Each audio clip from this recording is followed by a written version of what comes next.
Carl, you're the lead guy, so you go ahead. All right. Started talking. Yeah, welcome guys. It is great to see all of you. My name is Carl Fengler. For those of you that I haven't met, I'm the Associate Director of Career Development here and also Entrepreneurship.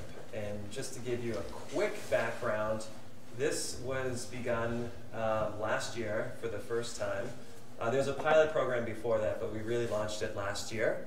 And we didn't know how it was going to go, but we were really excited about it. And we ended up doing the whole program, and then in April having the pitch competition with angel investors, and the new president, Frances Bronnett, attended and was so impressed that she was talking about it to the board members and actually brought me in to talk about the projects with the board members. And it was really incredible. It even led to some of the panelists to reach out to some of the people that presented to talk to them about how to further their ideas.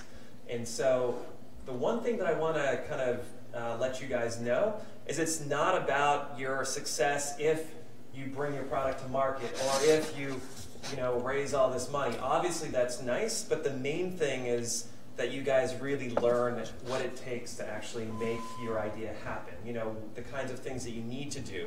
And so this is an experiential education program, right? It doesn't cost you anything. It doesn't cost you any academic credit.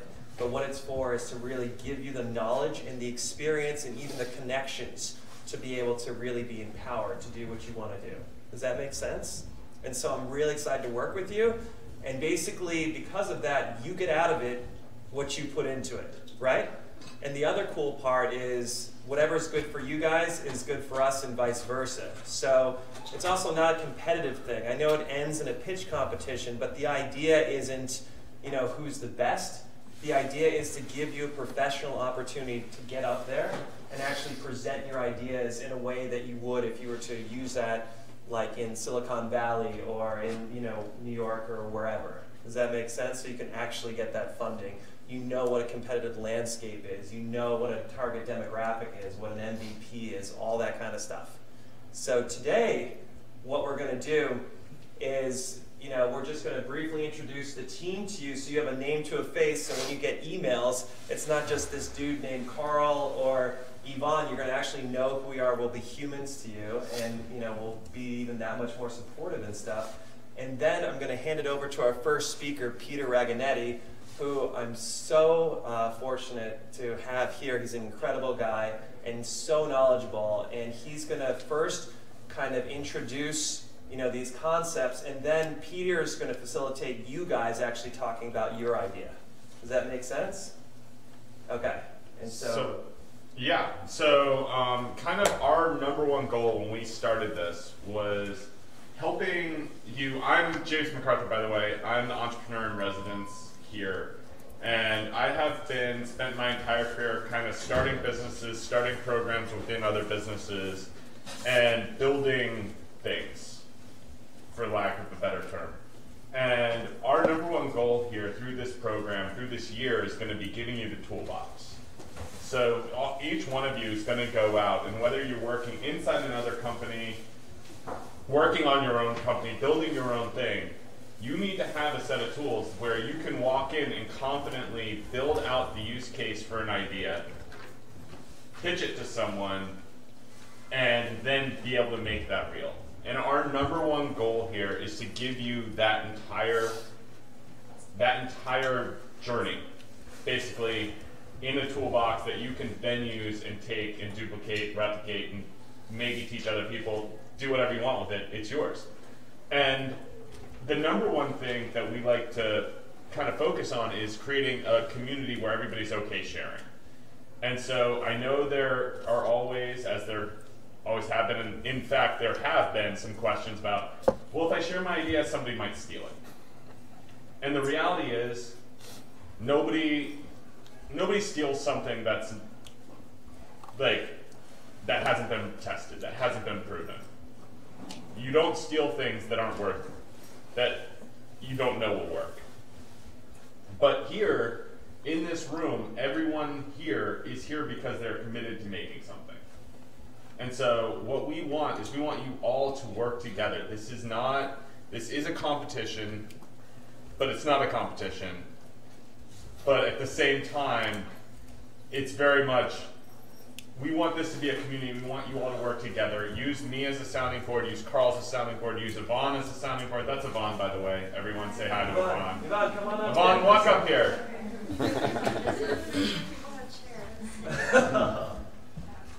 So I'm Yvonne. I'm the graduate assistant, and I'm also a first-year MFA student in communications design. And so Yvonne is invaluable because she's the one who you'll be getting so many emails from, and I'm so lucky to have her. And so now you guys have a name to a face for Yvonne as well. So thank you, Yvonne. But basically, the moral of the story is we're here for you, and over the course of this year, we're going to help you with anything you need to make your idea a reality. And that includes pitch help. If you want to talk to people in industry, we're happy to do that.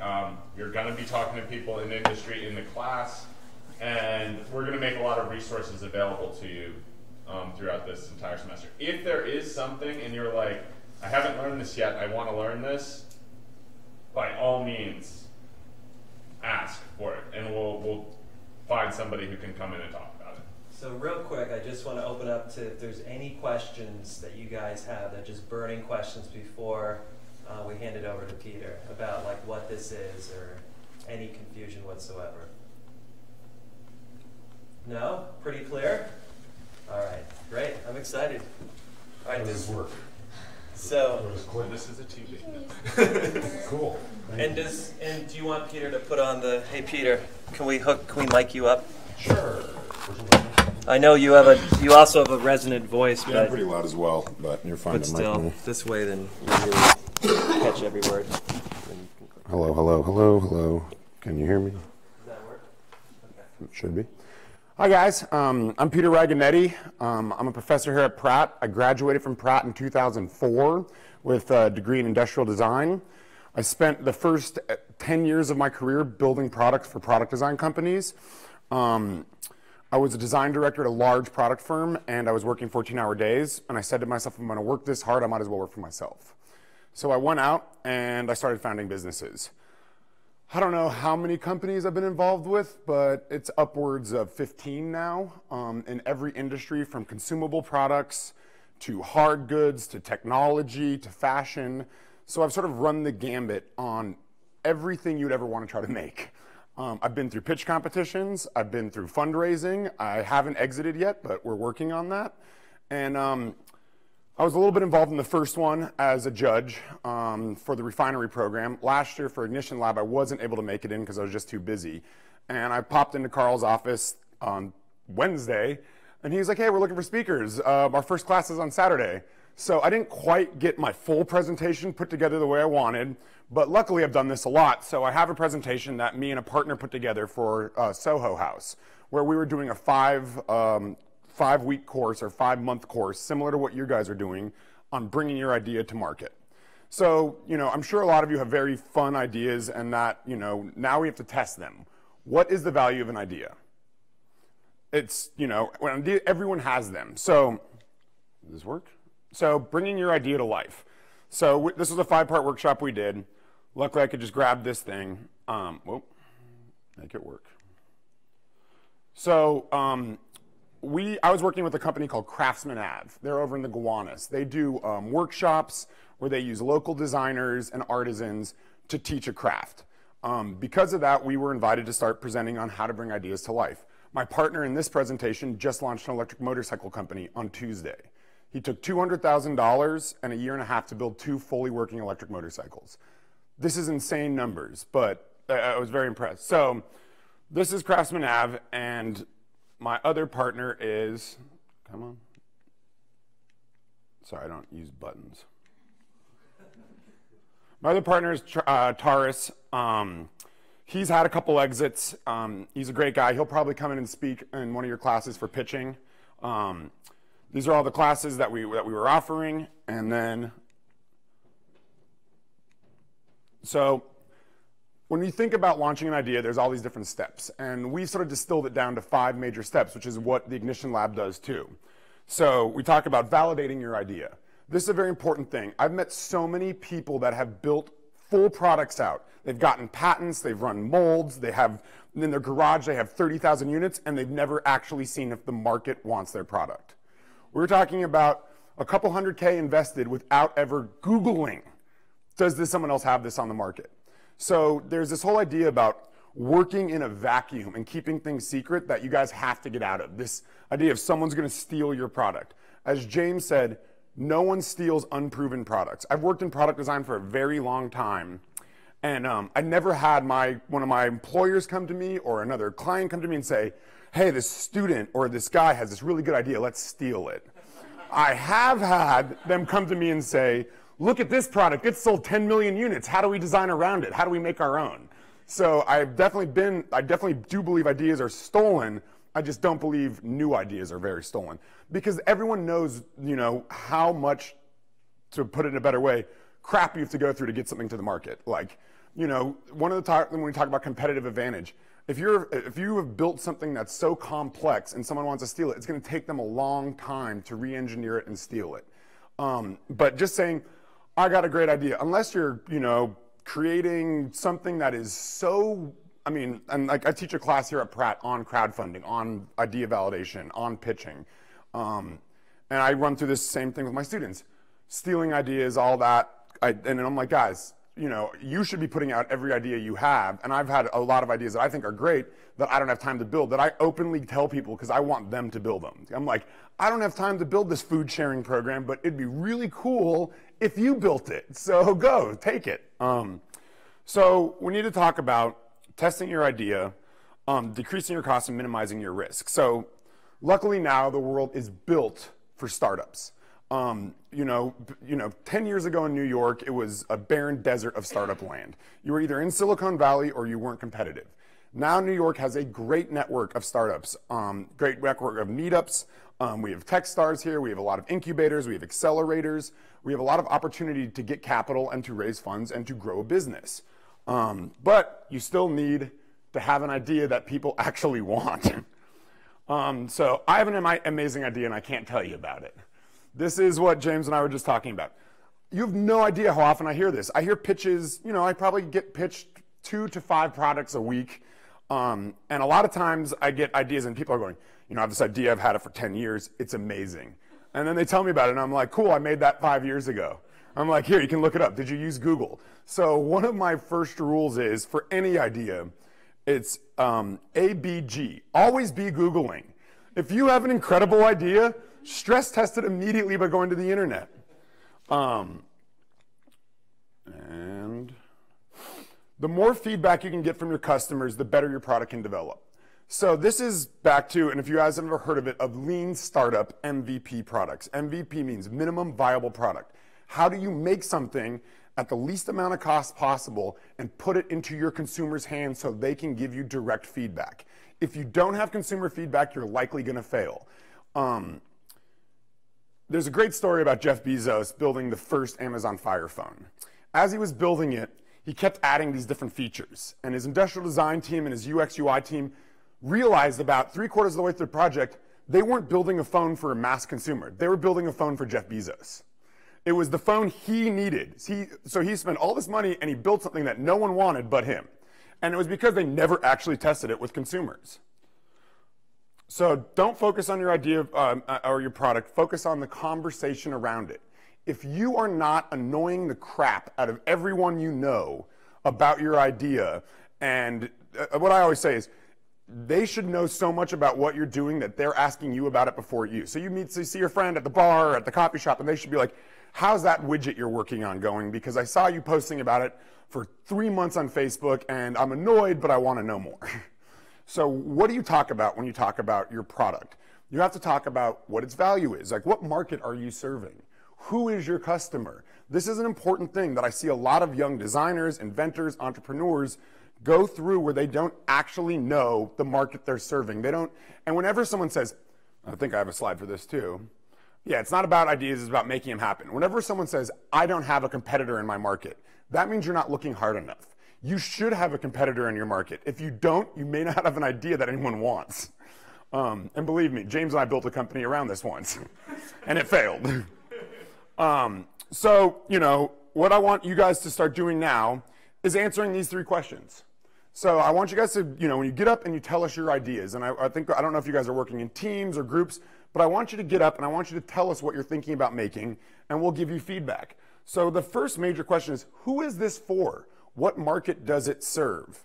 Is it, and like a lot of times when we talk about segmenting markets, either people are like, it's for everyone. That's not the case. Or people are like, it's for babies in Norway that, really like yogurt. And I'm like, all right, I don't know about that Norwegian baby yogurt market, but tell me more. So you need to know who your market is for. It's an extremely important thing. What does it do? What are the features? How does it work? And then why is it different? So, a lot of times people are pitching me products that are existing products with one added feature. That is just like building onto someone else's stuff. A lot of times that's not the best plan for launching an idea. It's better to, what we usually say is if you're going to take an idea that exists and you're going to improve upon it, you need to improve on it times 10. And it also needs to be probably 100 times cheaper if you really want to compete with already established people.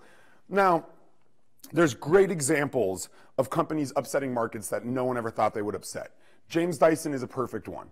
James Dyson, when he designed the Dyson vacuum, he went and he designed it. He's an industrial designer. He's an engineer. He went and pitched it to vacuum companies. And he said, look at this. It's a bagless vacuum. How amazing is this? And every vacuum company goes, do you know how much money we make selling bags to consumers? We would never make this. So Dyson said, all right, I'll make it myself. So that is a value add. He added so much more value to the product that, of course, it's going to beat its competitors. I would say the same thing about Tesla and other things.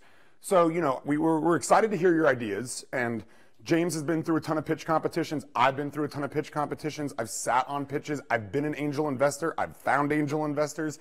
So there's nothing you're going to say that I'm going to be like, there's no dumb explanations. You just need to frame it so we understand what you're pitching us. So this is the most important thing. Clear, concise. Who's it for? What does it do? Why is it different?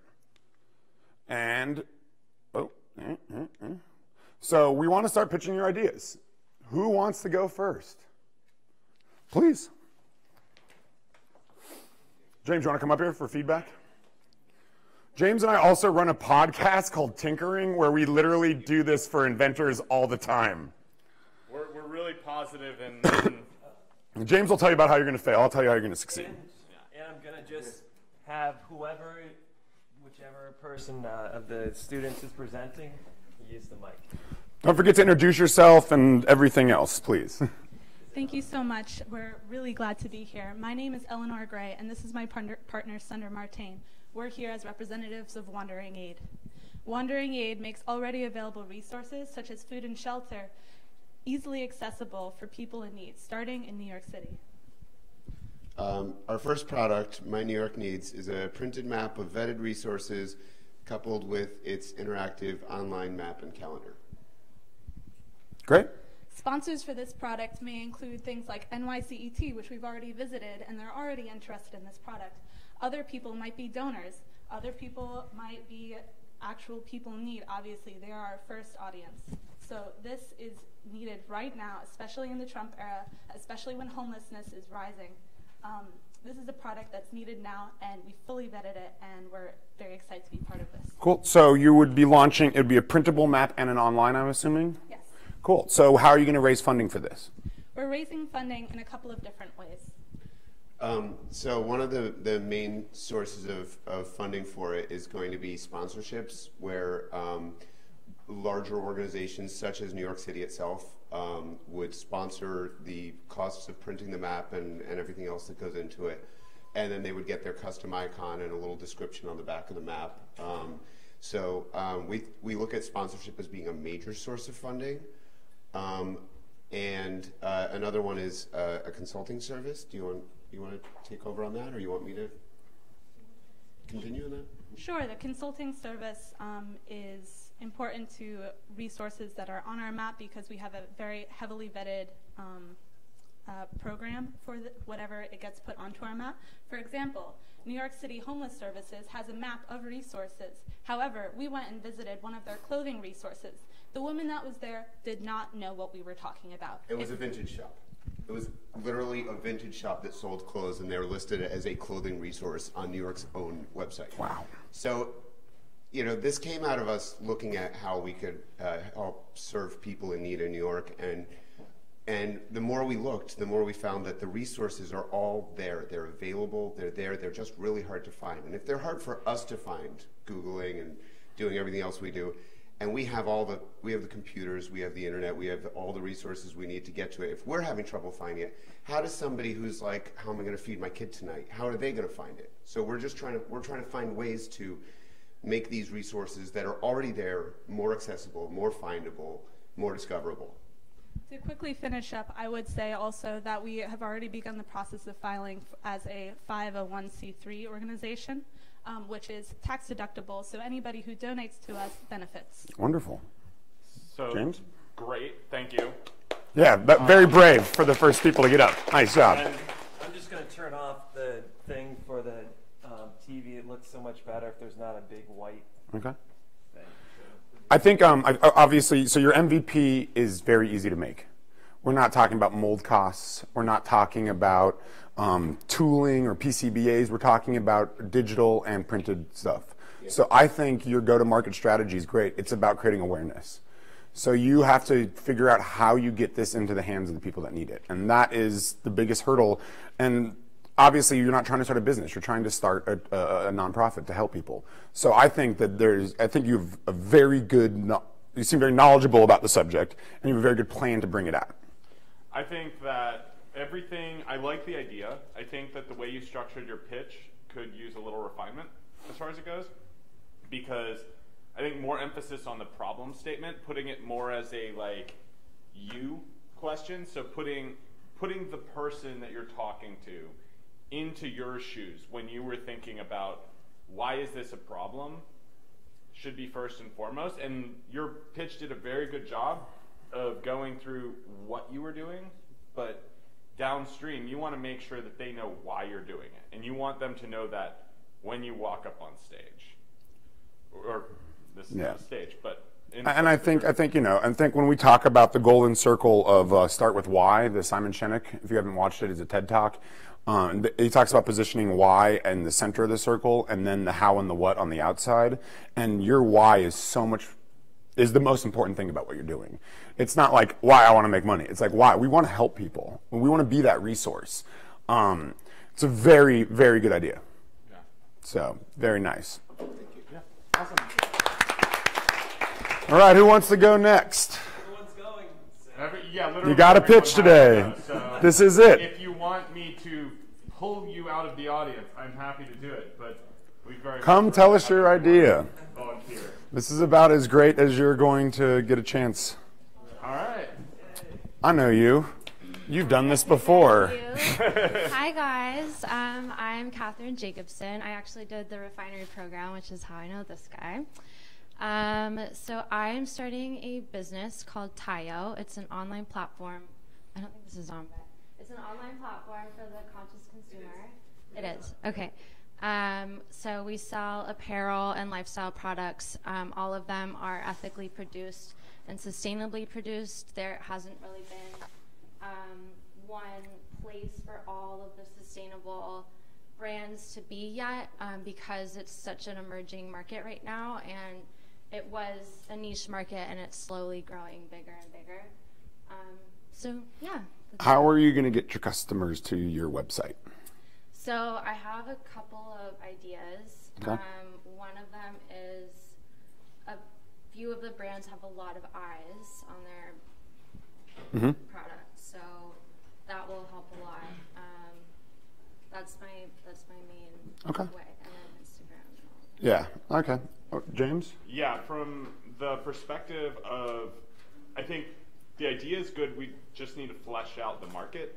Right. So kind of when you're pitching it, it's the same thing with the problem statement, where you want to put it in like frame it as us. Make us feel your problem, because otherwise nothing's going to come from that. But also when you say a market's growing, is increasing in size, it's very important to talk about psychographically the data points, and and also like How much do you need to build this online marketplace? Are you going to carry inventory, or is it going to direct ship from the supplier? Yes, I've been looking at various methods, and it seems like the best option right now is to work through a fulfillment center. There's one in New Jersey that I'm talking to right now, and they're actually doing something really interesting where they are working with businesses that are too small to be doing full-scale warehouses, but a little bit too big to be doing it in their apartment.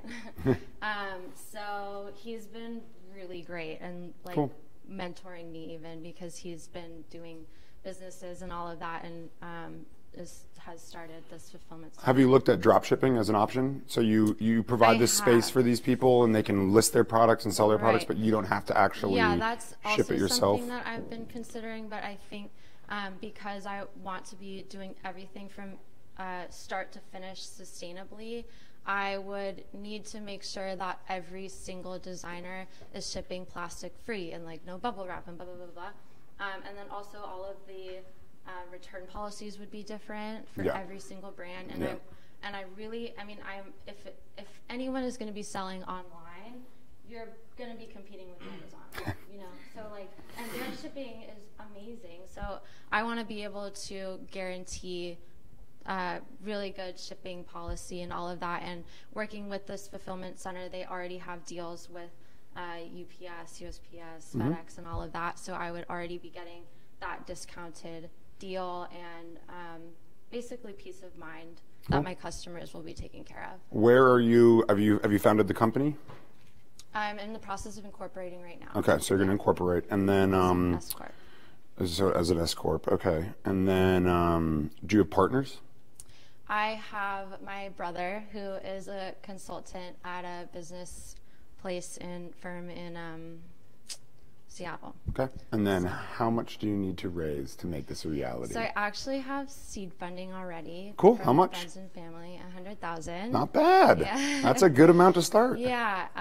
So I'm looking to refine my idea, my whole business model, and I need to be able to be comfortable enough with the numbers and all of that to eventually go out and pitch my idea, because I will need another round of funding soon after I launch. Yeah, I would not use the term seed for what you did on your first raise. I would say friends and family raise, and then Isn't that what seed funding is? No, seed funding is Series A is institutional. Seed is usually angel and high net worth. Friends and families like your first launch round. So you know, and then you're going to do your seed to raise probably 500 to 700K at hopefully around a $5 to $7 million valuation. And then your Series A institutional will be like $5 million and up. Hopefully. Hopefully, yeah. All right, so I think it's a great idea, and we're excited to see where it goes. Very nice. All right, thank you. I want to know what happened to your food idea. I mean, okay, I was a sophomore, and I was just kind of seeing how it would go. I loved that idea. I developed a chocolate chip cookie recipe that's also healthy. So that was my first business idea, and I was going to sell it in grocery stores. It's like right next to like the Pillsbury already made dough. Yeah, I made it till the pitch competition, but I didn't win. Yep. But anyway, I was a sophomore and kind of just figuring out. Well, great to have you back. Thank you. We actually have a really nice resource as part of Pratt. It's called the FDA. It's Deb Johnson's program, yeah. Right, exactly, and I thought just that will be beneficial. Yeah, we told you about Deb's program before, right? Pratt's BFDA over on Flushing Avenue. I've heard of it. Yeah, so Deb is, it's about fashion, it's about sustainability, it's about future technology, and Deb used to be the head of the ID program, and she's built this out, and it's a great resource. So there's a lot of entrepreneurs in there, there's a lot of businesses in there. They do open houses, I think, once a month. Open house, well, they do public tours every 2 weeks. Every 2 weeks they do public tours. So if you guys don't know about it, learn about it. It's a great resource, and it's a really cool program. It's close to here. It's in the old Pfizer building. Like Flushing and Nostrand. Yeah, Flushing G-Stop. No, it's like toward Bushwick. Oh. Yeah. Next. Yeah, next pitch. Let's go. Come on up. I love the bravery. Come on. I'm teaming up with Cushing and the other one, Jen. Cool. Introduce yourselves and tell us your idea. All right, cool. I'll start. I'm a second-year graduate student here at the School of Information. I'm studying data visualization. My name is Ke-Xing. I'm the first-year Information Experience Design student. I'm also a XIXD student. It's my first year. So I'll firstly introduce our project. There are two goals for our project. The first one is to build a platform to improve non-medical in-home care to elder people. And the second one is to create a meaningful connection between elder and caregivers and create a better homemade service. So our users are mainly user groups are service for elder people who are aging from 60 and above, and volunteers who enthusiastic in offering caregiving to the elder people. Okay. Are you set up as a nonprofit? Yes, for now. Okay. Yeah. And we found two issues in the current in-home caregiving service. The first problem is because of the lack of interest and motivation from the in-home caregivers. So there is usually a low quality of work. So some of them, they would say like they're meal preparing for the elders, and they will skip the meal. Or sometimes, they take them for a walk outside, but not really taking care of them. So there is just not a very good quality of work they delivered. The second problem is there is a lack of connection with the elders. So because this is the way the current caregivers make a living, so a lot of them, they're not really passionate, and there's you don't see that real connection built between the elders and the caregivers. And there is a last problem exists is there is a weak regulation of caregivers. As we mentioned before, the poor quality of work, and sometimes the study shows there is always abuse, like emotional abuse and verbal abuse, sometimes neglect happen caused by the caregivers. So because the caregivers, they're not regulated and they're not evaluated in a very I want to say strict way, but there is not really a good way to evaluate them. So they're not responsible for the consequences it might cause. So so these kind of things happen. Therefore, we have a few solutions in our product, and Susie will. Yeah, I'll talk about the ways that we're solving this. So basically, for the first problem that we have, which is low quality work of one caregiver, we're trying to solve the problem by breaking down one caregiver's responsibilities into different categories and connect elders with service providers, trained service providers. And for the second problem, which is emotional abuse, and there's no way the elders can give feedback to the work and service they have received, we're creating this platform that has a review system for elders to rate the service provided by those caregivers. And since all three of us have a focus on UX design and research, so we're focusing on two main issues with this platform that we're creating. The first one is accessibility, and the second one is simplicity. So we're trying to create a platform that's easy to use and very tax-driven. So what does your MVP look like, and how much money do you need? Those are the questions that we haven't thought about, okay. And we only prepared for this 2 minutes. No, that's good. No, this is it's great to frame it. I'm going to ask those kind of questions. James, why are you doing this?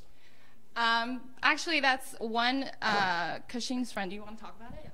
So I have a friend who used to live with an elder lady, and from what she told me, there is a person taking care of actually two people taking care of the elders, and they are just being very neglectful and to her, and sometimes they would stealing from her, not like directly, but say like using her laundry cart and then doing their own laundry, things like that. So there is definitely a frustration from the elders, and also elders are very hesitant to change to a new person to take care of her because she's afraid, oh, what if I don't get along? And there's going to be a long time to, get used to this new person.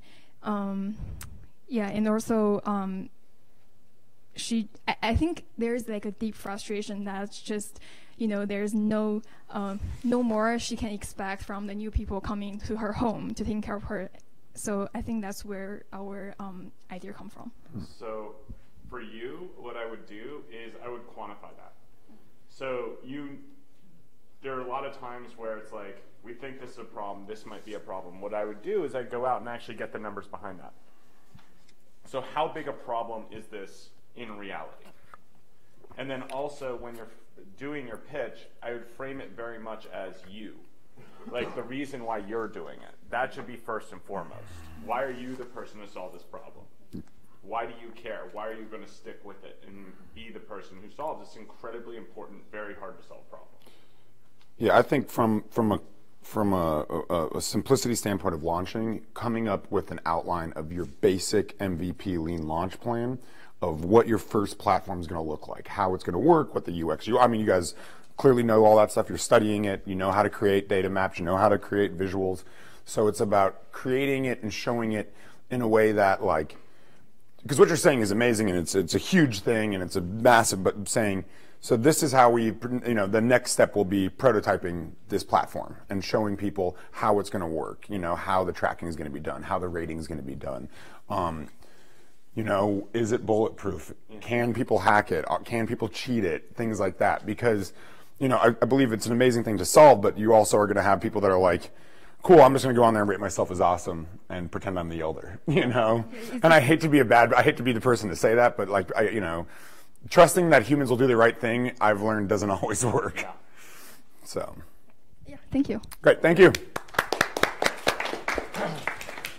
All right. Next volunteer. Come on up. Come on up. Yvonne, can you help me? So here's a brief summary. I just came up to this idea last night while I was talking with my mother. She's from Turkey, and I'm from Turkey. And the one thing I'll say is, if anyone is using the TV, we just want to turn it black afterwards because it looks so much better on camera when it's black than when it's white. That's the only reason we keep turning it off after each time. Thanks. Okay, so this is all new to you guys and to me too. So let's start. Where's the clicker? Who are you? Okay, let's start. First of all, I'm Barkın Agoda. I'm from Turkey and I'm a freshman in Pratt. So let's go. My idea is called... What? No, go back. Okay, I'm just going to go with this. Okay, cool. So what is this? A house. Yeah, you already see. What is it? It's a building for human habitation, especially one that is lived by a family or a small group of people, right? No, you guys are wrong. It's the place where we explore and reflect our inner personalities. So, what is new format? It's about decorating your house, inspiring from your inner, what you guys are interested in, and depending on your lifestyle. So, basically, you can specialize your house. So, what is decorative arts? You guys have since we're in art school, you guys have some thoughts about it. It's like serving to make something look more attractive, right? So, it can be both indoor and outdoor. We have lots of stuff going on outdoors like benches, Pavlov's plants, outdoor sitting sets, and also indoors, which is basically better for us because we spend our time better indoors. So, time for new format. Example. First step, user should choose which place they are going to decorate. Let's assume the user choose indoors, which is indoors. And then second step, the users should choose a section from indoor subsection that they want to decorate. Okay, I want to go with living room. Okay, I'm in the living room section. Cool. Third step, at this step, the user should choose whether the section general, if you want to see everything that you can put in the living room, or if you're going to go specialized, you can go with paintings. I want to have a painting right in my living room, okay? And then there is Feng Shui. So, at this step, the user should choose one of the sections that is listed to get the best service that we are providing to them. So what are they? There is general, type, Feng Shui, customize, and nest, and I'm gonna scrutinize more into that in a bit. So, sections. By the way, notice it, all sections that are listed are applicable for every decorative subject that you can find, because you're creating it. You're the god in the set. So general, what is it? It is list the paintings that are in the sale. So we are in the painting section, right? Okay. It lists the paintings that are in the sale at near source. For example, Target. If your business partners with Target, it will directly direct you to the website of Target, and you're gonna have paintings from there. Or if you wanna have types, the section is listed all of the types of the pictures or paintings that you can find. Or Feng Shui, which is the best idea for me so far. Feng Shui is like, basically, this is a student union. And for this section, the user should take a picture of the place that they want to decorate. And the algorithms will find the perfect match of colors that are perfectly fitting to the atmosphere. So, color of palettes. So we have like black, white, and red here, right? So, when you set your phone to the wall, it will directly get you the images that you can actually go and buy or create yourself. So let's assume this is the red, black, and white paintings that are around you, and you can actually simply, for samples, there's going to be writing sample here, so you can't fuck with it. It will be directly fitting it to the wall that you want to decorate. And what is customized? This is the best part of the app. Okay, this is Mona Lisa. Who's going to have the Mona Lisa in their living room? Maybe the neighbor of King Charles, right? Okay. If you're living in a rustic industrialist, stylish living room, you can have Mona Lisa. But what if you are a different person who is interested into Japanese culture? Then, and if you have a living room like this, you're gonna have this, right? But how are you gonna make it? We'll be there in a bit. And if you're a sci-fi lover and if you're living in here and you love science fiction so much, maybe you want to have this. But how are you going to get that? Okay, so here are the sections, and here's the process how we're going to do it. Customization. Okay, you're going to get connected to the things. So we're in the painting section, right? We're going to have paintings. So when you get into the app, there are going to be lists of painting studios that you can actually connect to, which is like you can just enter your zip code and it will just directly get you to the nearest studios that you can get in touch. Okay, I'm going to choose Studio 2. You're going to have like information about studios, like reviews and the other previous verse that they did for other customers, location of it, and I just want to start customizing. I did it. What should I do? Japanese, 80s, anime, abstract, Indian. Okay, let's use Japanese. Or no. Okay. I chose Japanese. My selection is Japanese. And my art piece is Mona Lisa. So what I have? Use your phone. We're in the 21st century, right? Have it. Scan it. And then, boom. They just paint it for you. You know? Boom. Ready to go. Another example. You're having a cardboard, right? You just get into the carpenter shit. And then category, okay, I want abstract. And my living room looks like this, so take a picture of it, and it will render you. And this is my object. And by the way, you can take a picture of your own furniture, or you can use what the carpenter also has on the hand, and you can just text them, okay, and notification, you did it, and this is your thing. So, you can do indoor, outdoor, and you're basically the god at this. So, go out, use the app, and make your home yours. All right, very nice. Nice presentation. Then my first question is, how do you make money? I also have an initial capital which I raised by, I'm not talking about funding, I'm talking about how do you make money from this? How I make money from this? I will charge fees from the carpenter, from the every shop that they are like getting to. For example, like Uber. If they do for like 20 bucks, I will have 3. Okay. Out of it. So you take a piece of every transaction. Yes. Okay. Yes. How do you find your customers? How do I find out customers? You can just like if you're interested to like live in a better house, you're basically able to use it, and it will be online with application on, since most of us have. Yeah, but no, I'm saying, how do you get people to go to your application? Because you have a mass adoption issue. Yep. You have to get people using this. You mean advertising? Yeah, well, I mean, just like people using the app and using the service. I mean, I like see the clear service plan. Yeah. That makes sense.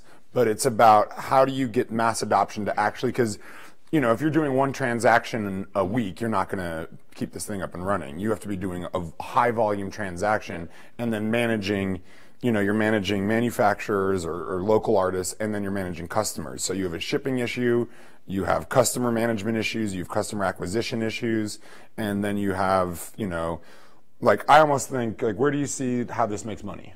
I don't. I see it as it's a service.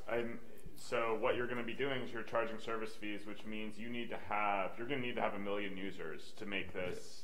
And the question is, how do you get those users? Yeah. And at the same time, a lot of this is I think it's going to be very difficult to build this, just from that perspective. Do you have a developer you're working with? I actually have a developer back in Turkey, Nice. which is not started yet, but I just get in touch with him this morning. If I were you, from my perspective on this, I think you have a very interesting idea, and I think you have a very large idea. I think distilling it down to the simplest thing, like, let's just start with the paintings. Yeah. Let's just start with, I want customized paintings for my house. Well, because then you have the artist's licensing fees. Yeah, the artist, getting the connection with the artist, and then you're diving into an arena that has hundreds of competitors. Well, like I heard the founder of Canvas Mural speak on Tuesday, and if you don't know what they are, they're a screen you put in your house, and they have art that goes through it. And he sold to Netgear, and he was explaining that one of the biggest reasons they were able to beat Panasonic and some of their other competitors was that they had all the deals done with the artists well ahead of time. And they were essentially comparing what their program and product is. Like they were like, we are what Spotify is to music for artists.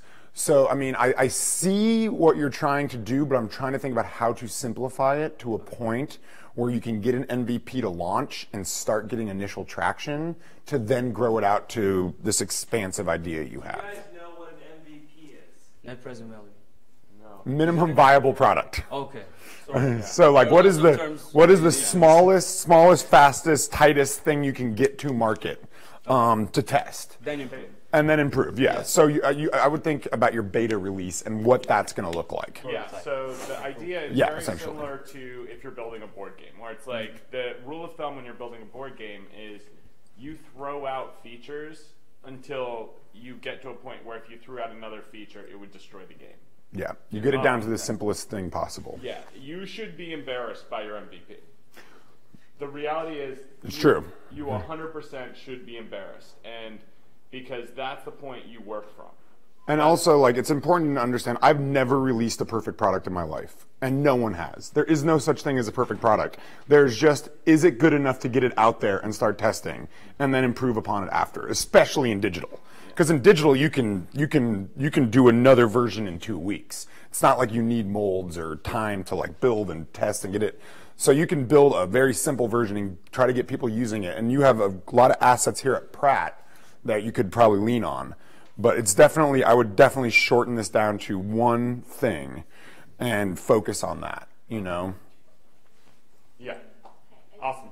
I just wanted to share something. So I'm an interior designer, just graduated from Pratt. And when we were speaking about your presentation, it reminded me of this, I think there's already, there's an app where you can kind of take a picture of the space that you're in, and it helps you measure out. Like for example, you take a picture of this room right now. It will help you measure it out, and it will help you visualize any furniture piece that is already there to like place in that picture and kind of remeasures everything. So I don't know if that kind of connects with you going one step further, kind of adding how to purchase those items as well. So I don't know, I just wanted to share that with you. And there's always purchasing because, as I said, you can have the piece or either you can purchase from them, like the samples. And the biggest difference is like you're modifying and doing your own, not a simple furniture. Yeah, I would definitely think of a flow chart on this. But yeah, I mean, because I know IKEA is doing this too. They're already building out digital platforms where you can put their furniture in your space and all that. But I think your customization is where you have something different than other people, you know? So, all right.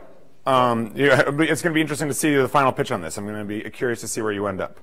Okay, thank you. Very nice. Thank you, guys. Just in the interest of time, we just want to go a little bit quicker. Okay. Next person. All right. Come on up. Come on up.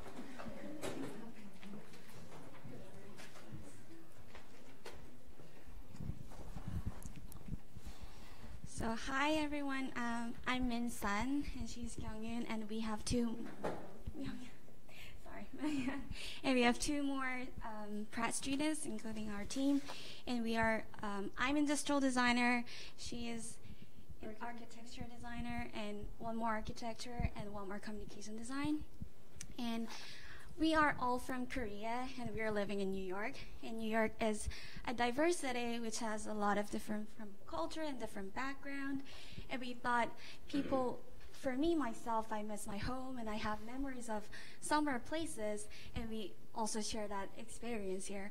So why not, we want to design accessories or small goods that has culture or personal stories that you can put inside the accessories and carry it, and also through the accessories you can share it to another person, or you also want to hear from others, like what their stories are. So for example, if me, like that earrings that I'm having on, it resembles like thought of like a food of Korea that is like long and like red. It resembles that, and this could be like a small product. So this also I thought of, I went to travel with my parents, and that is a very memorable memory for me. And it resembles the tree, like leaf of the beach that I went to, and it's very precious for myself. So like if I have this accessory, I'll share the story to the other person. So yeah, that's great. Gonna be our business. So how would you sell them? We want to, firstly, we're thinking we'll have to have an online website. Okay. And we want to link it to Instagram because it's a very like photograph-based, image-based, and it's pretty like very spreads out fastly. So we'll also connect to Instagram, and we will also hear from customers who want this story to be in the product, custom made. All right. What do you think? I like it. I think I want to see that story that you told about your parents and the trip and all of that. I put that up front. Make sure that everyone is emotionally involved in what you're saying. Like, that's true. This is advice I will give to every single one of you 100% of the time. Make your presentation, make the people you're presenting to feel something. They should be emotionally involved in what you're doing. Also, I would look at kind of, marketing is going to be tough with this because you're in a crowded space. But at the same time, figuring out a way to take that kind of emotional pull that you have, because these objects very much resonate with people who are homesick, people who want to relive these memories. Like, if you can incorporate that into your marketing, you will make people want to be involved with you, want to tell your story. Put a story to everything, and so when you're pitching and when you're building product, make sure you're able to say, okay, I can do this many, have your break even, know what your MVP looks like, and figure out an e-commerce strategy that'll work for you. Yeah, and know what your average, like what your basic sale is going to look like. So, you know, if you're selling earrings at $50, what is your margins? How much is each customer's checkout going to be? Because that, I mean, just from a business perspective, if someone would invest in this, they'd want to know, you know, what your bottom line is going to be, you know? So, like, make sure that you're operating with actual margins as opposed to some companies that we've run into that just decided that margins didn't need to be there. Yeah. You know, if you sell something for $50 and you make $3, you're going to go to business. Yeah, very quickly. Cool. Yeah. So it's like, for example, the company I work for now, they make phone cases and stuff, and we sold 30,000 units yesterday. But the reality is, this is a business that only works with that kind of scale. So know what your scale needs to be, all of that. And that'll be production MOQs and all that stuff. Yeah. But, I mean, I think you have a very good idea so far. It's just going to be framing out what your product set is. Okay? Yeah. Cool. Very nice. Cool. Next. Come on up. Welcome. I like that everybody's volunteering. Last year I had to, like, grab people and bring them up here. First time. Do you have a USB I have no idea. That's not my computer. Do we have a USB cord plug in here? Thank you.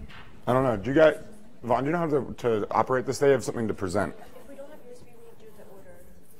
Yeah, we're gonna do that. I think we're gonna stay with those. Oh, also, guys, the microphone isn't to make your voice loud for here. It's to make it clear for the video. So that's in case you guys are thinking it doesn't work or it's useless. It actually is serving a purpose. You guys are on the internet now. It's to make you feel cool. Woo. We're all internet famous. Maybe. Oh, we definitely are. Oh, we are. If anyone watches Tinkering. All 20 people. Have you looked up your name on Google recently? Every time they post a Tinkering ad, I get a freaking Google alert. Oh, yeah. Yeah. Yeah. I'm like, someone's going to find this and be like, what is this Yahoo doing? Yeah, I've gotten emails from people that are like, we want you to come and be like, work in our engineering department. I'm like, no. I have not gotten any of those, thank God. I'm like, you want to know what I'm not capable of? Working in an engineering department. I am, but I still don't want to do it. And when you watch a show, I'm clearly not an engineer. You're basically always like, no, James, no. There we go. All right. We have a web show. We have a web series. Tinkering. We got conned into it. Yeah. Yeah, it was. We got definitely conned into it. There's a media group called Advanced Business Media. They do a bunch of publications for engineers and mechanical engineers, electrical engineers, and we were having dinner with them one day, and I pitched the idea of them promoting my crowdfunding class, and they said, why should we do that? Why don't we have our own submission and our own engineers submit ideas? So we're helping about 15 people bring products to market as advisors, and they're putting us on the internet apparently. I did watch your silly video with the sprinkler. I did. Yeah, how bad was that? That was the I have worst not watched a video. single one. I like the guy though, the engineer from. Yeah, I saw it pop up though in my feed, and I was like, oh, it's just the cover image is you standing in the backyard with the sprinkler like this, and I was just like, oh, this is gonna be trash. I'm glad you watched it. I haven't watched a single one. Yeah. Tinkering. You want to spell it out? T-I-N-G. Or if you look up either of our names, you'll apparently find it too. Yeah, you'll find. I have a lot of podcast stuff too, so you'll find that too. So. I'm an actor on a sci-fi podcast. Oh no! Don't please stop. Just not now. Not now. He works for a company, so they do a lot of podcast stuff. Yeah. So they put him on because I he'll work talk. with around 600 podcasts currently. So. Yeah, but somebody was like. Well, you should be able to explain your project without visuals. It's called an elevator pitch for the future. I'm in a sci-fi podcast, and my character eventually just gets brutally murdered, which will be fun. Yeah. While this is getting figured out, who else wants to come up and come on up? Talk to. Why don't you guys? Yeah, we'll trade you. We'll sort that out, and then we'll get you guys set up. Hi, I'm Ya. I'm from interior design. My team, she has an emergency, so she's not here, but I'll just present our idea. So basically, we want to invent a package and service system because we noticed that mostly our garbage, our trash is from our daily consumption, like the food, the shopping bag, they all throw into the garbage, even if they are recycled, but actually it's a very low efficient and it costs money and it's a long process. So our goal is that we want to skip throw them to the trash steps, and then we want to cooperate with the delivery companies when they deliver something for the people like living in the building. We want to set up a box and then put the package inside them, and then let the delivery man grab them and directly send them back to the factory sterilize, and then repackage them directly, not go through. So reusable delivery packaging. Okay. That's good. There's a scale issue. Yeah. You have a lot of the issues of the Knock Knock City, like that same thing where it's like you got to be everywhere to be anywhere. Yeah, Kinda. you got to have a lot of user base to prove it. The other thing that you do, I mean, so like Fresh Direct just started doing this. Yeah. So before everything would come in boxes that you would throw away, and now they're doing reusable bags and they take them and pick them up, which is great. I'm just trying to figure out like what the MVP would look like to test this. Oh, right. We haven't thought that detail, but we think it's supposed to be durable and also easy to fold, because if they are very large, the box won't contain very much. So a foldable package, also maybe lightweight. So I would look at two things. The two things I'd really focus on for you are, what is your network that you're trying to get localized network effects from? Because you need to have, does everybody know what that is? Network effects are when you have a group of people, it doesn't matter how big they are, but you have a group of people that just talk to each other. One person recommends it to another person, that person talks to another person, and network effects is the point where everybody in that group talks about you constantly, because you are as much a part of their conversation as anyone else. So for you, it's finding what is that network, what is that community? How do you, where do they exist? How big are they? And but I mean, the main issue here is who's going to adopt this first, because you need someone to accept it to start. Like, so like, I don't want to use Amazon because that's it's almost too big, but like, let's say Net-a-Porter or like some of the like ASOS, the online clothing that comes in plastic bags. Yeah. So who do you get to, you design the packaging, you go pitch it to these companies that are, delivery, door-to-door, businesses, and then they adopt your packaging. They buy it from you, and then they can reuse it. Yeah. So, the consumer, you're really not selling this to a consumer, you're selling this to a company. So it's how you pitch that as a B2B service and show them the value added. So like, how much do you spend on your packaging, to mail this to and from people? Because, like the way ASOS and all those work, you get this bag, you get these clothes, you try on what you want, and then you send it back. So you're already sending it back. It's not recyclable, it's just waste, but like, who do you find as a partner to get the first foot in the door to test the idea?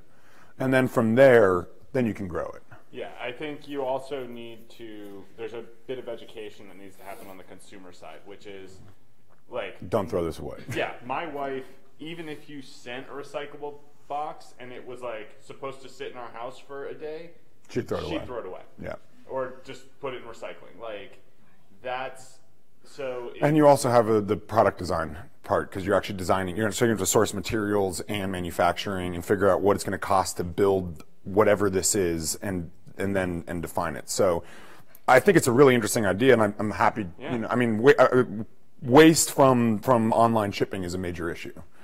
And I got a Jet box the other day that was this big with one thing in it, and I literally was like, Jet, are you out of your freaking mind? They're Walmart, so yeah. Yeah. So I see the problem you're trying to solve. It's about how you position it as a B2B service. Yeah. Because you're not going to sell it to consumers. Consumers, as much as they carry their bags to the grocery store so they don't kill, baby turtles, they when they get a box, they're not, they may think about it like if you get this giant box and one little thing's in it, you're like, okay, what the heck is this? But generally, they're not thinking about it. So you have to sell it to the businesses that do the deliveries, and you have to make it a much larger value add for them.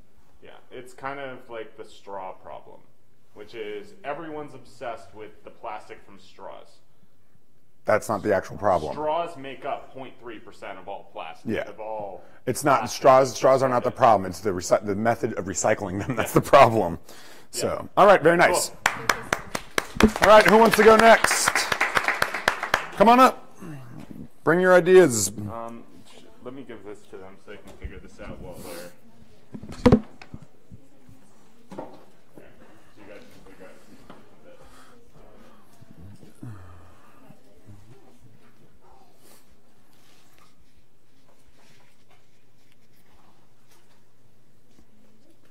Howdy ho. Howdy ho. We just gave it away. Yeah, we sold it. We actually sold it. Yeah, value add. We sell.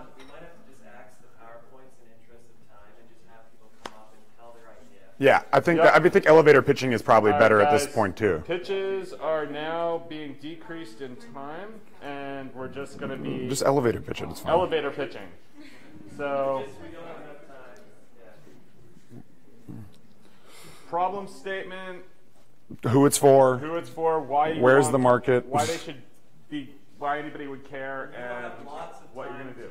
Present your PowerPoints later, but right now the main thing is when you have experts to have them really dissect your idea is more important than you just explaining your idea in a PowerPoint format. Okay. Yeah. Okay. Great. Cool. The floor is yours. Here's your mic. Okay. So. It's on. Don't worry. It's on. Yeah. Okay. It's on. So we are a team of 4 students from the graduate communication design program. All that's your team? No. No. Okay. Only me and Sarah. Okay. Come on up, Sarah. Sarah, come on up. Come on. What's this shyness that's happening? Yeah. So for all of us from different backgrounds, she's from business English, and our other members, some are from digital publishing and electric engineering. And I'm from graphic design. So we're doing a project to make a platform for people to connect together. Basically, we found that many people are busy and stressful, but some others are very idle, and they have enough time but nothing to do. Okay. So we want to make a platform for users to rent other people's free time to realize what they want. Okay. And people can either make money or get credit to hire other people through this platform. Okay. So the idea is time sharing. People get connected with this platform. Are you familiar with TaskRabbit? Yeah. I know it's a service provided by IKEA. So you no, TaskRabbit. One of the things they do is put IKEA furniture together. What you do is you pay to get someone to help you with things. Oh. So you can rent people to paint a wall, move furniture, put furniture together. Some cases design graphic designers around there. I know somebody that did a TaskRabbit so that they just had somebody come over and play video games with them for 45 minutes. I wish I could have someone TaskRabbit me to go to the gym and work for me.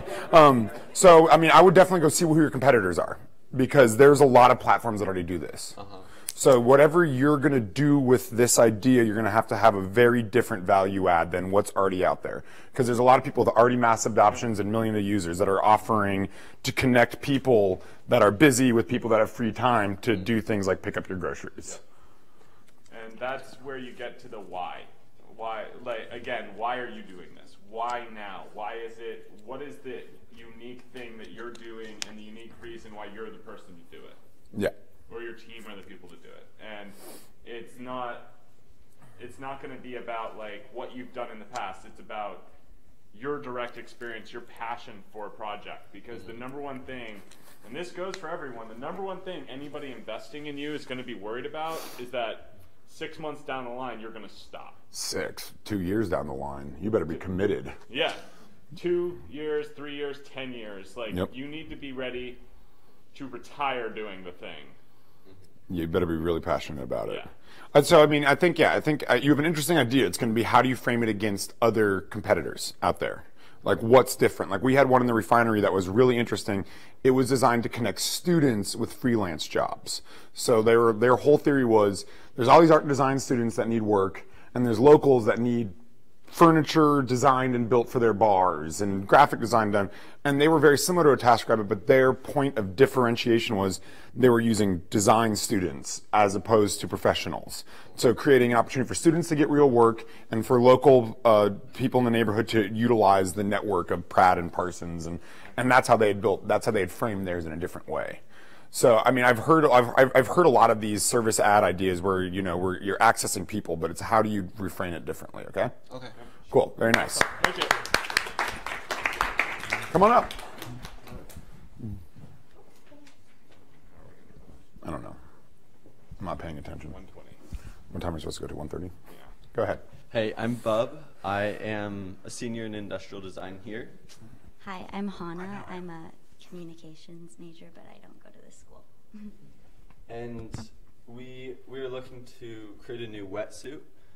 And we recognize that currently what exists is intense, aggressive, and uncomfortable, and doesn't match the lifestyle and ethos of the customer. And so our wetsuit would be made of sustainable materials, be a clean and comfortable design, and we would be developing a community around our brand. Okay. And just the why kind of is it supports the environment that the users are in, like by what they're wearing, rather than further exploiting it. So it's more reflective Cool. of the culture. Cool.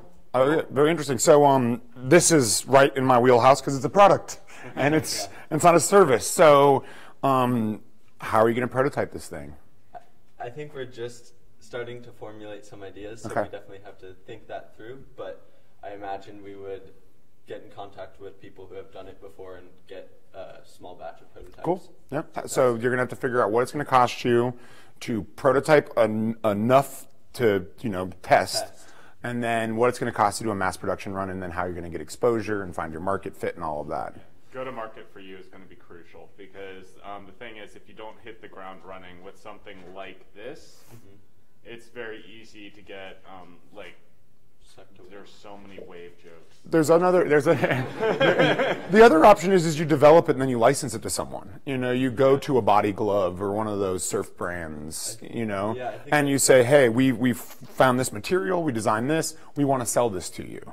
Will you buy it from us? So you don't have to then deal with the sale yourself. I understand the way you're thinking. I think we're very interested in the branding aspect of it and creating a community around it. Cool. So it is about the product, but it's about the brand. And like the ideas that Cool. people want to buy it because of like the brand ideas. Yeah. Patagonia for swimsuits. Right. To an extent. Patagonia, Or but like wetsuits. Wetsuits. Yeah. But Swimsuits. a little different. All right. Yeah, I think it's really interesting. I mean, I think at least you have a tangible something that you can go for. Yeah. So like your flow chart of getting this thing launched is pretty standard. You go through the same stuff. You build a prototype, you look at your market, you see where you're going to fit in, what your price is, what your competitor's price is, do your competitive matrix, figure out where you fit in that, figure out what you need to build prototypes, what you need to do mass production, what is the cheapest go-to-market strategy, and then you sell yourself on the brand and message. And I would honestly go out, and you will be doing this, everyone here will, but go out and talk to 100 people about this. Surfers. Specifically surfers, not surfers like and me. scuba divers and anyone that's going to be using it. Yeah. Nobody who confuses wetsuits and swimsuits. Don't do that. But go out and actually talk to people and get a feel for it. Like, what do they want to see? What do they want from a community? Yep, totally. And you're in industrial design, right? Yep. And we exchanged some emails. Yes. Okay. Cool. Nice to put a name to a face. All right. Cool. Face Thank to you a very name. much. Yeah. Go ahead. Fair Harbor. Fair Harbor. They're a swimsuit brand that makes swimsuits Okay. from recycled plastic that found in the ocean. Sweet. It's also one of the programs accelerated by BFDA. So Okay. Very cool. Fair Harbor. Fair Harbor, yeah. And BFDA would be a great resource for this because they have a lot of information. Yeah. Yeah. Cool. Next. Thank you. Come on up. Just so many entrepreneurs here. I know. We're ditching the PowerPoints though, so. Yeah. It's all right. Still the computer. Take back what Pratt's taken from you. All right. So, Wow. Teacher, everyone. Okay, so we're gonna start. So I'm Connie. I'm Tyne Fong. I'm Botany. And our company is called Wama. So first we're going to be giving a brief introduction of the problem we're tackling. Okay. So everyone here must have like a space or two between walls or like between closets. But like the space is too small and you think that you can put stuff in, but you don't have the things to put stuff in. So basically, our problem is space utilizing. Some people have really small space, and there are not enough shelves. Then they don't have the type of shelves that you need to put things in. And currently, most shelves are very hard to put together. It's very it's not easy to portable, and it doesn't come with a lot of variety. It's not customizable very easily. So that's the problem that we're tackling. Yeah. So yeah, as she said before, there's very limited selection. They're difficult to put together, and often they come in just like rectilinear forms, right? And also the issue with that is, you can't fit a space. It's not flexible. So once you get a box in a set size, it is that size forever. So what our product is a modular shelf composed of triangular panels, which we would have shown, but we don't have it. And essentially, you can add or exchange panels as needed, and you would have several triangle panels that fit in a square that serve as a middle shelf, and then ones on the side that attach to whatever surface you're adhering to, and they go up, and they can extend further depending on your shelf space or how many units you want. And basically, we want to experiment with being able to customize these features. For example, having panels that may be a reflective surface, so like a mirror, or might light up, or be like a different texture, and just be customizable. And we hope that this will be easy to put together as well, because we're experimenting with sliding features in which they're kind of seamless, and you can just easily just add, extract without needing any power tools to put it together. How much? To produce these? No, how much would one cost? How much would a set cost? First of all, we'd like to, when selling in actual physical stores, we'd sell sets of them. Okay. So maybe come in set of 3 or 4, and you sell them for about maybe $20, $25, because these are relatively easy and low cost to produce. And also, we want to have an online branch where you can buy individual components, like individual triangles, or then wall sets. So we'd probably sell these for like around $10 each. Okay. Cool. So the basic market that we're looking at is like college students, because like a lot of us in the dorms, we have a lot of space between like 2 beds or like 2 closets, and we can't utilize them very well. So that's something that we're looking at, and our competition will be like IKEA, Target, and like all those places which sells shelves and like storage components. I would pull back from your competition being IKEA and Target. I would try to find smaller competition to look at. Because I'm sure there are other modular shelves systems that are sold, so I would go look at them. I think it's about getting your pricing right, because shelves are generally expensive, and that sounds really cheap for something that seems pretty good. Yeah, shelving systems are, they're like... Yeah. They're quite expensive. Yeah, so I think $20 is very low. I think that's going to be the most important thing for you guys to do, is figure your prototype out and then figure out what the heck you can sell this for. I also think you may, materials are going to be really, really important to this, because that's going to make or break your bill of sale. And your shipping costs. And your shipping costs, yeah. Because if you end up doing, if you're doing what's that wood, the MDF? Yeah.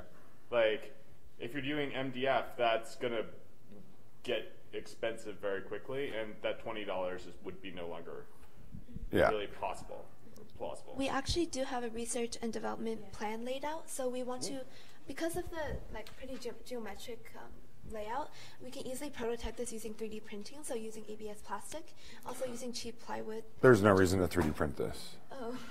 We're talking about panels, right? Yeah, very small. We're just... you could probably use cardboard. No, true. If we're talking about flat pieces, I mean, there's 3D printing people want to jump to, but unless it's a really complicated shape or form, or if it's flat panels, build it with... If it's bigger than this, you don't want to 3D print it. Generally. Yeah, we definitely see that, but also we wanted to experiment with multiple utilities. So other than being a shelf, you can also fold it into different arrangements because of the way the hinges are oriented. So we were thinking you could also use this wall decor or a different feature.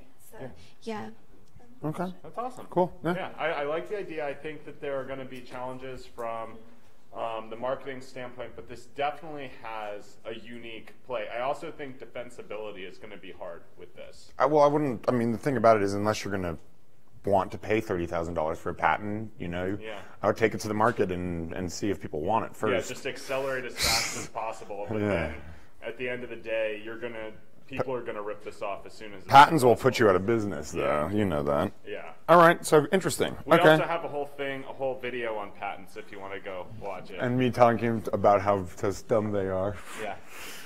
All right. So very nice. So keep working. I can't wait to see this prototype. Yeah. Very excited. Right. Nice. I recommend that you guys look at the container store. Yeah. That's a good competitive analysis. Also, if you need laser cutting, I know a bunch of people down at Navy Yard. And here we have right on campus. Oh yeah, you have everything. Everything. Yeah. All right, next. Come on up. Just someone start coming. The first people to walk up are the first people to speak. Yeah. For better or worse. So I'm Winning from Communication Design. I'm Wendy and I'm graphic design. Okay. And we have another girl from engineering. Cool. So our company is called Pratt Design Lab. So it's an online platform for Pratt students to submit and sell their artwork. And how it works is like Pratt student can first submit their design or illustration for like pattern on hat or hoodie or canvas bag. So we limit the product to like a one size fit all product, so it's easy to produce. And then if there's customer like their design or their draft, they can like click the button to like pre-order it. Okay. Pre-order it, and if the design, for example, like reach 20 pre-order or reservation, we will start to like produce it. So the student do not need to focus on the manufacturer or logistic. We will take care of it. And then we will just like. So is this for artwork? It's more like canvas bag, phone case, hoodie, T-shirt, hats, or earrings. Apparel. The direct competitor to my company. That's exactly what your company does. Except without Pratt students. Yeah. Well, we have Pratt students. We have 60,000 designers on the platform. Oh, that's true. Okay. Yeah. And then we are mainly focusing on two targets. One is student who wants to really just present, like, for example, you have amazing artwork, but you couldn't find a potential buyer or manufacturer, and we provide that service, that platform for them to present their work. Or if they want to establish their own brand in the future, it's a good test to see if their work, like how they want to test in the field. And the second target is the customer who really want to get like personalized niche product, but is, you know, like the designer brand in the field are usually too expensive. So we want to create like an affordable platform for them to, you know, seek out student work. James, tell them about what your company does. So, the company I work for, T-Public, we work with graphic designers around the world to put their products on demand on 75 different products. So on phone cases, on bags, on T-shirts, hoodies. Yeah, at low scale volume. Yeah. So like, so like as we're saying, like it's very important to check who else is doing this, because they're also founded by a billionaire. Yeah. So they can afford to even lose money and still stay in business. Yes. So there's direct competition right there, and highly capitalized direct competition. Yeah, and we're not the biggest company in the field either. So they're like, it's a very crowded market, but that's not to say don't take this as don't do it. Like, by all means, go in, just find what's unique, what makes you different, what is your unique selling point, why you, and get out there and build something that takes us down. Great. But I mean, there's also the MOQ and sourcing problem. Yeah. You know, like you guys get very competitive pricing because you do such high volume already. Yeah, and we also work with like 5 different manufacturers in the country. So like that's the one thing, is that you guys are going to have to really price this out to be, you know, and like thinking about it for Pratt students is awesome. Yeah. Like having a Pratt portal where students can launch their work and they don't have to manage it is amazing. I mean, we tried the same thing for products, you know. It's about how you're going to frame it and how much capital you're going to need and how you make money to operate this. Yeah. You know, is Pratt sponsor this and Pratt gets a piece of it? Is it just for the students? You know, like there's a lot of operating issues that I see other than competitive landscape issues. And the other thing we can do potentially to get you around the sourcing issue is we can work on doing that through the API, so then you take out a lot of the back-end logistics and all that stuff. Which might be a solution, but we can talk about it. Or you can build this whole out and pitch it to James's company, and they can buy it from you, and then you can just put it into there. Either way, awesome. I like your idea.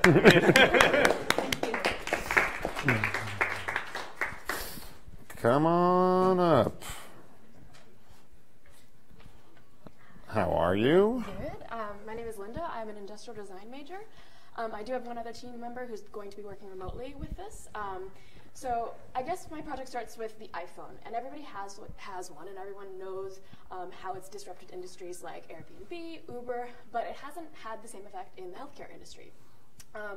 And so why is it relevant for the healthcare, and who is it relevant for?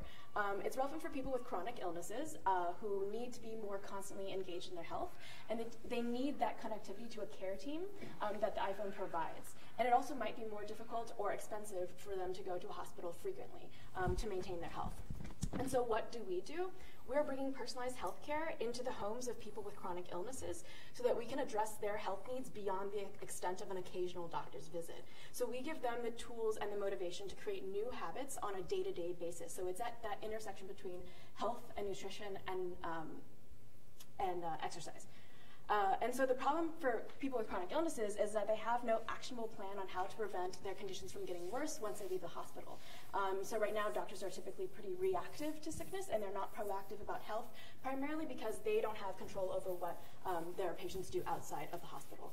And so habits like diet and exercise are critical to the conditions like diabetes and heart disease. And so how does our approach address this? We create a curated bundle of connected health devices, things like a blood pressure monitor, that are specific to each person and their condition.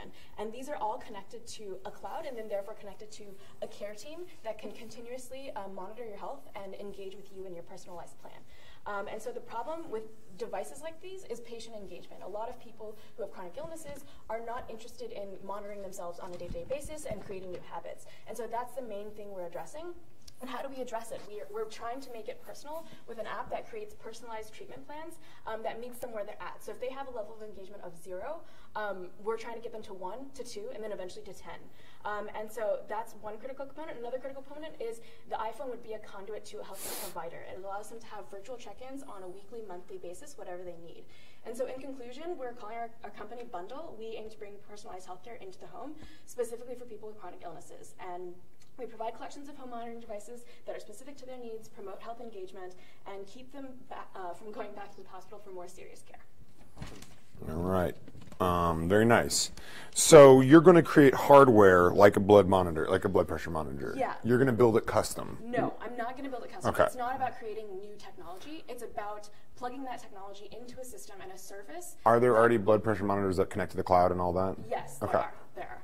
Cool. So it's less about the product and more about the service that these products enable. So you're going to build an app. So once again, this is a mass adoption. So like, how do you get it to? Where do you find your beta users? How do you get them using it? I honestly, I don't think that's necessarily the problem. I think that if you approach, the big question for me is whether it's approached as a consumer sale or an enterprise sale. Yeah. So are you pitching this to hospitals or are you pitching it to people? Yes, it would be pitched to hospitals primarily. So it would be B2B because it's about them getting access to their patient and them being able to control their health outside of a hospital setting. How much is it going to cost to make it is something that I definitely need to look into. Are either of you app builders? Do you code and write apps? Well, we have an advisor who could potentially be a part of our team. He works at Oracle in San Francisco. There you go. That's so good. He's got connections to the health and tech industry. Yeah, because that's, I mean, every time someone pitches me an app idea, and I'm like, great, cool. App, obviously apps are a great way to make things, but they're really expensive to operate and build. So, like, we're talking about connecting to a hospital. You need to find a beta test group of, I would like, you gotta find some doctors and get them to say, okay, I trust you. We want to test this.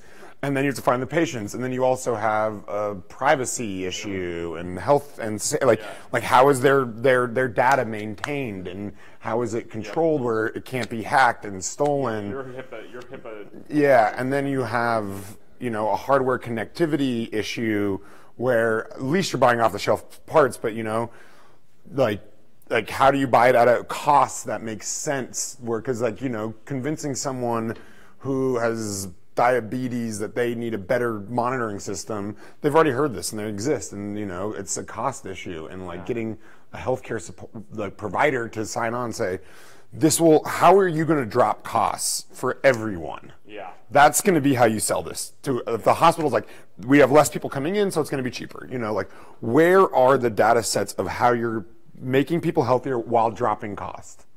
Because that will be how you sell this. Yeah. It's just getting the first customer, honestly. Like, that's going to be your challenge. Because, the HIPAA compliance and data security, that's going to be super important. But once you have your first customer, that will be the true testing ground on whether this has legs or not. Because if you have one successful customer, you'll be fine. If you can save any, with how expensive healthcare is now, if you can reduce hospital visits and save people money on all sides of the coin, then you're off to the races. Yeah. You can sell this to every insurance company in America, but you have to prove those benefits, those cost benefits. Right. And finding a way to do that in a contained, and getting people to agree to it. So it's a great idea. It's a big idea. You have a lot of challenges. Yeah. So we'll see where start flow charting out what you got to get done. Okay. Cool. Yeah, just do user interviews. Again, this is another one that just needs it. Yeah, deep dives into what people are actually looking for and what doctors say. If you could line up 30 doctors to interview, that'd be ideal, and just get their feedback, and then go see if they have patients that you can talk to. Okay. It's tough. Yep. But yeah. All right. Very nice. Cool. Thank you very much.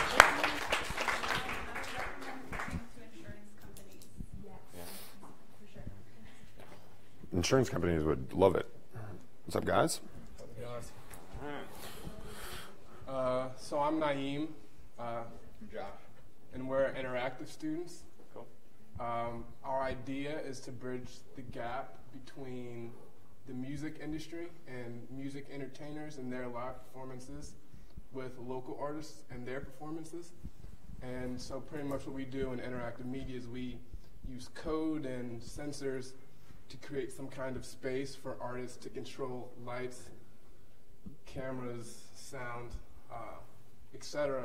So what we want to do is pitch this idea to local artists, have it become part of their brand and their kind of fan base, help them get their fan base up, and then promote our services, not only to the artists, but and then to venues, and then we're thinking it could be part of a product as well. All right. Visuals basically have become a huge part of live performances, especially with a lot of the bigger artists. And right now, kind of interactive visuals and sound is in a niche market for smaller, because you have to have the skill set and know how to use the tools to do it. So basically, we want to be able to bring that immersive experience to a smaller, smaller artist level. Okay. So the service is you guys selling your skill set to artists to be able to make the visuals in their shows? Yeah, it would be our skill set, as well as we would want to kind of simplify all of the skills that it takes to make that happen, so that eventually artists can kind of take it on almost as a way that a DJ kind of controls their music. We want it to be as simple as though they can also be controlling their visuals as well, because so a plug and play sort of visual. Exactly. So they pay for your service and they can design their own visuals using the platform you built. 100%. All right. I like it. How much do you need from a marketing standpoint to get it off the ground? What's your go-to-market strategy look like? So like we said, we would want to kind of work with artists to kind of build them up, and I guess they would be our launching pad from them, to have a group of artists that are using it, and work kind of have a portfolio of things, and then show that to venues and maybe labels who would be interested in using the technology for their artists. This is interesting, and it's easy to test this in New York because we have so many local artists and venues, and Williamsburg and Bushwick has all these super cool small venues where you could test this idea really easily. You just have to build that platform that shows what you're offering and how it works. And then start getting it out there in the field and showing artists that, hey, you can use this to make your shows, I'm not a performer, so. It's just the first, get the Bell House or something like that. Work with somebody who's doing small shows. They do a lot of live podcasts. They do a lot of comedy shows, do a lot of things like that. And the visuals are super important there as well, because you'll go to some of them and they just won't have anything. So pitching that as a service to a venue, I think, is a good starting point. But I'm very interested to see how this scales. Okay. For me, that's kind of the biggest question, because... And how it's priced. Do you guys know what scales means?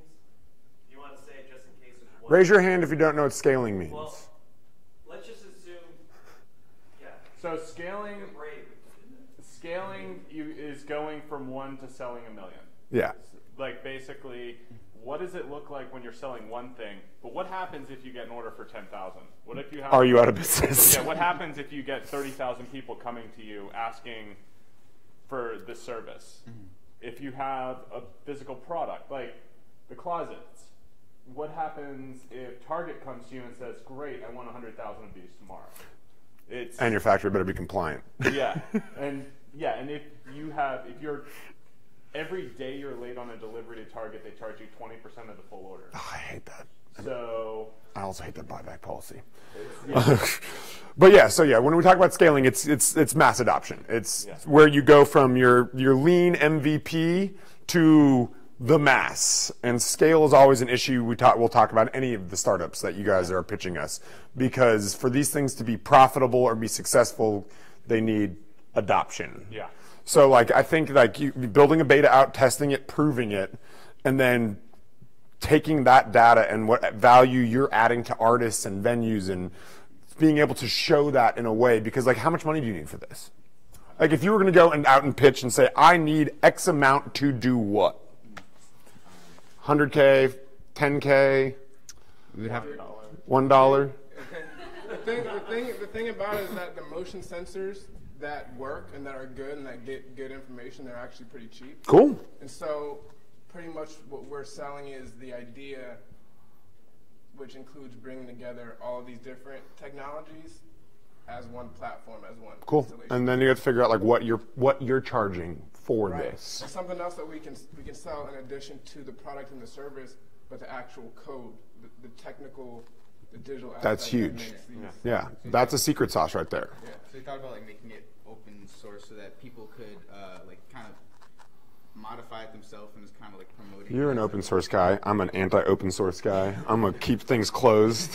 All the companies I've ever worked for were open source. One until it wasn't. And well, they didn't even patent. I mean, one of the things like one of my things with open source is fine for big companies. And like, you know, when billionaires are like, yeah, everything should be open source, they're already billionaires because they did everything closed source and sold something. So like it's an option. Like it depends how you know, if you want to keep it open and build like we're a community and we're built around that, or you want to be like, this is our proprietary system. You come to us, we have this system, and that's what we're selling to you. Yeah. You know, so there's two edges to that sword. I might also look into VR streaming, because that's now a thing. Oh yeah. Like people put those Oculus on and everything. Yeah, like Live Planet VR is a VR camera, and basically they're doing a lot of, if you partnered with them, you could, they do a lot of musician recordings and things like that, so could be a good avenue for partnership. Cool. Very nice. Absolutely. Thank you. All right, yeah, we are quickly running out of time. So we're good. We're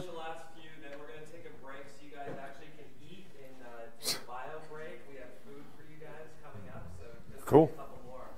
Yeah. And then we'll have Carlos speak after you guys get some tea. Hi, so I'm Tracy, and this is... I'm Kat, and we're both graduate communication design majors here. Yes, so we're in our second year. And we're interested in building an app for crowdsourcing local history. And how we got this idea is we had a cross-disciplinary studio, and I had to do some research into the area of Crown Heights, the North Historic District, and it was frustrating to get any history of the area beyond like some businesses and some very superficial information. So then I started doing some interviewing, and I used this app called Fulcrum, and I just felt like it wasn't really deep enough. I wasn't the person who should be doing it, and also, like, I wasn't sure about the credibility of the information I was getting. So What we're proposing is that we build an app that simply takes a location and adds information to it, and it's in a closed user group. So like it would be the community association or something like that, and they would put in stories, and you'd have different levels of it. So. So we were thinking that it could be like evergreen or time sensitive.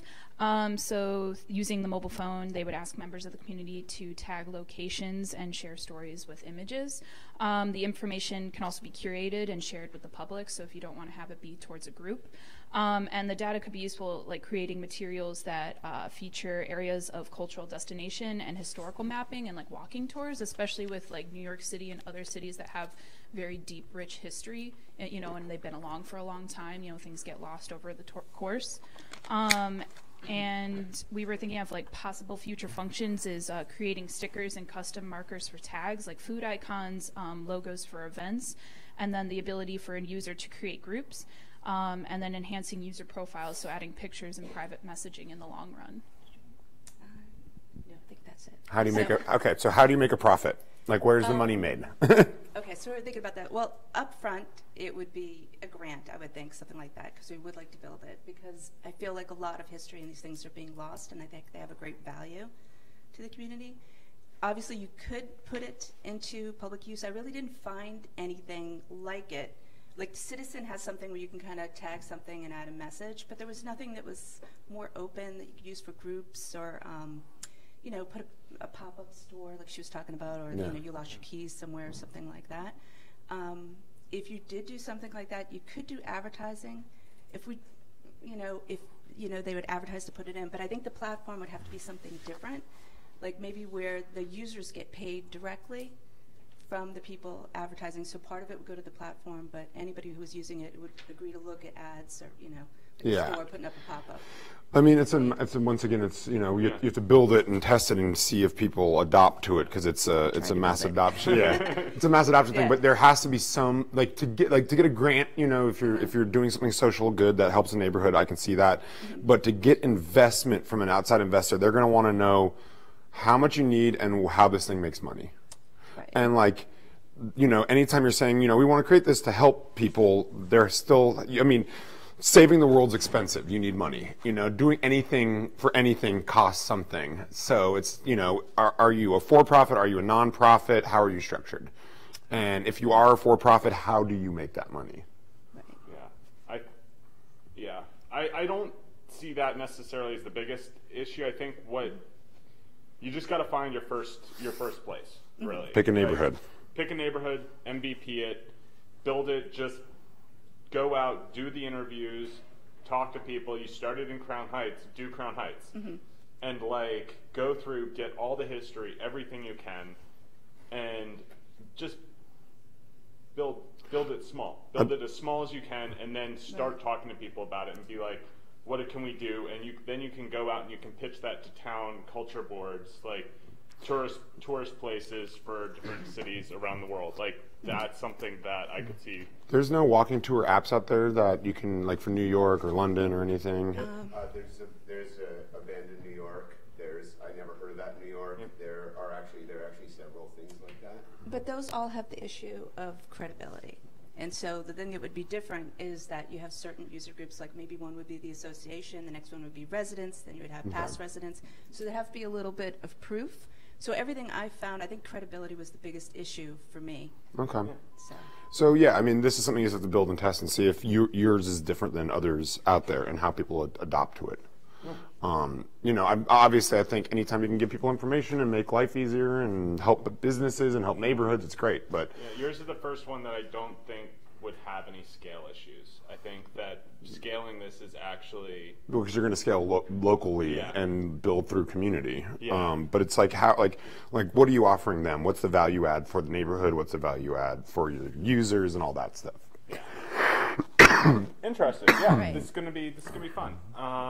So from that, I think that from the pitch side, I like the way that you structured it as when I was trying to do this, I had this problem, and now I'm going to solve that problem. That was great. And I think that one of the things that I'd like to see develop over the next few months is I want to see you kind of put the data behind it to say, okay, what are the potential competitors? Why am I different? And then also, how many towns out there would really be interested in something like this? How many neighborhoods? How many neighborhoods? Like, call this town. Call towns. Right. I'll probably start with the association. Yeah. So I have like 2. Cool. Yeah. To start with. That's a good place. Yeah, as long as you have a good place to beta start, then we can test. Yeah. Yeah, it's awesome. All right, nice. Great. Cool. Thank you very much.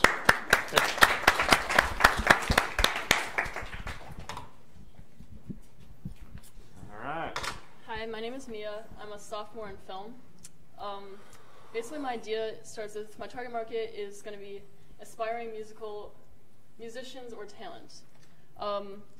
I think the problem that exists currently is that a lot of musicians or aspiring ideas and people don't think about visual branding enough to have like a visual front for their company or their ideas. And I think that's probably it's the first impression, so it's the #1 most important thing I would say. And then the second problem is a lot of these people are broke because they're aspiring. So I was thinking of creating a website that would have, so for musicians, it would have like an event page. This would be like a free idea just to get people attracted to the website. It would just have like local events, probably like free or like $20 events to like go to concerts. A lot of musicians like to go to like these things to like network or like, you know, they love music, so they go to these concerts and just go to the event or things like that. And then also on the website, I was going to have like an application page for these aspiring artists to submit their work to, and then I would review it personally, and then I would pick and choose who I thought was, you know, like a good talent to invest my time into, and I would make them like things such as graphic design or merch or try to book the artist. And the way I'd make money is try to like gather commission on the event that I would do for them, that I would put together for them, or I'd take a % of the commission on the merchandise or things like that. Yeah.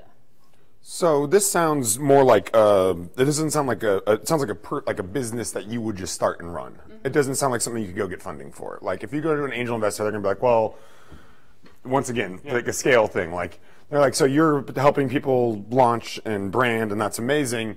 But where is the end game in this from a capital perspective and like growth perspective? Because it sounds like a consulting service for design for musicians, which is awesome, and that like you're offering some cheaper pricing or figuring out a way to take a piece of the money that they don't have to pay through whatever other things. But it doesn't sound like something you could go pitch in a pitch competition to raise capital for. It's a good business, but it is a business. Yeah. And it is so it's a great thing to do, and it would serves a very big need, but it also is, I don't see it being a venture level. Yeah, or like, I mean, like, yeah, so like creating the website is a service. So if you're saying I'm going to make ad dollars on the website to then help fund these people or something, that could be. Yeah. It's figuring out if you want it to be that kind of scale, figuring out how you scale it is going to be important. Yeah, because I think you could start this right now and just start working. You know, like I don't think you actually need capital to. You can. This is just build it and see who's interested. Yep, 100%. And yeah, so I mean, it's interesting. If you're gonna think about it as like growing it into I would try to think about where there's, I guess, different ways to create profit and income, right? Exactly. Yeah, rather than just your work of designing for them. You know. Great. Cool. Cool. Yeah. Thank you.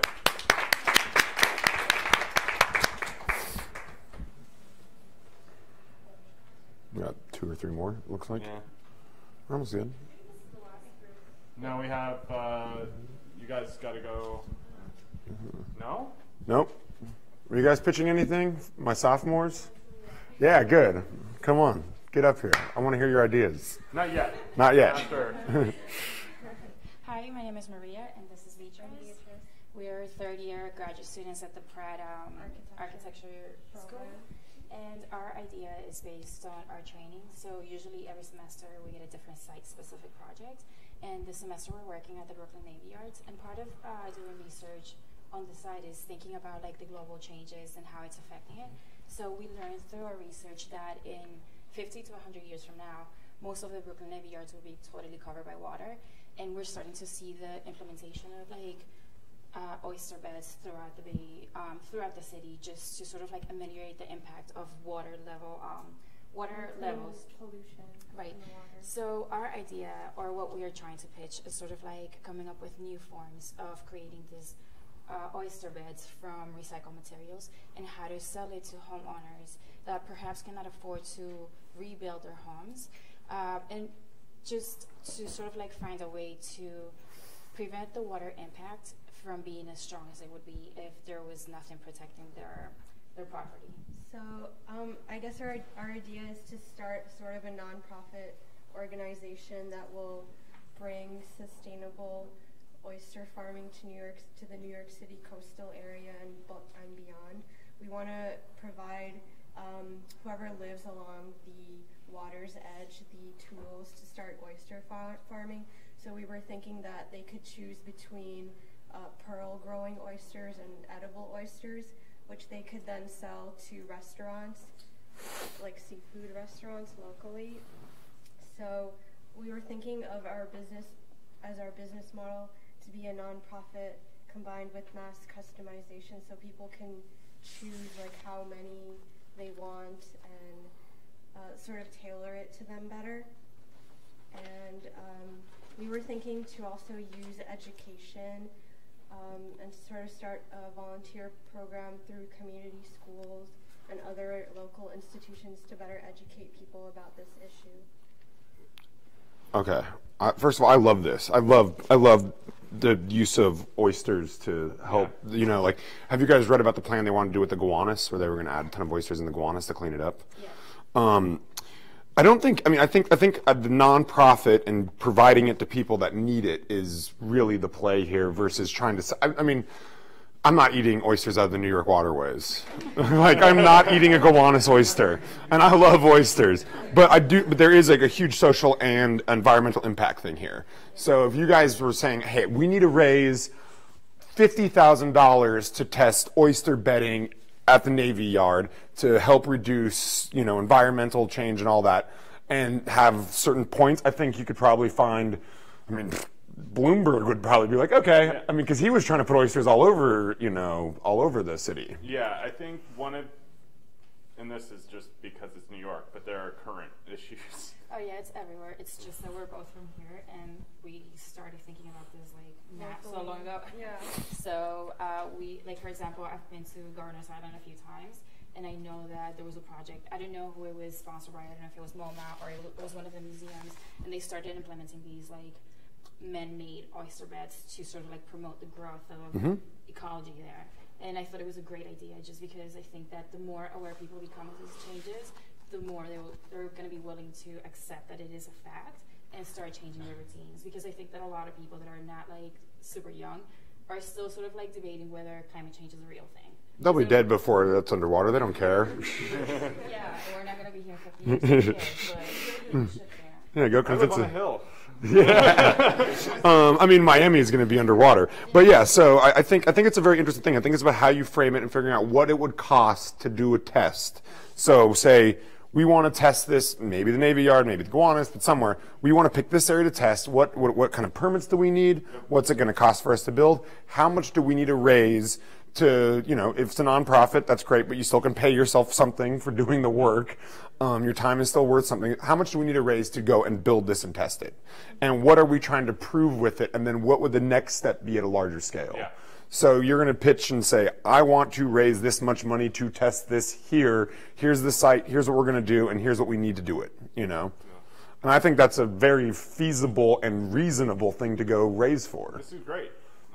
I like it, and I like oysters. So just not out of the gowanus. So in 4 years, when those oysters are ready, he'll eat one. He'll eat one. Yeah, I'll eat anything. I know you will. I'll watch you. I'll watch you.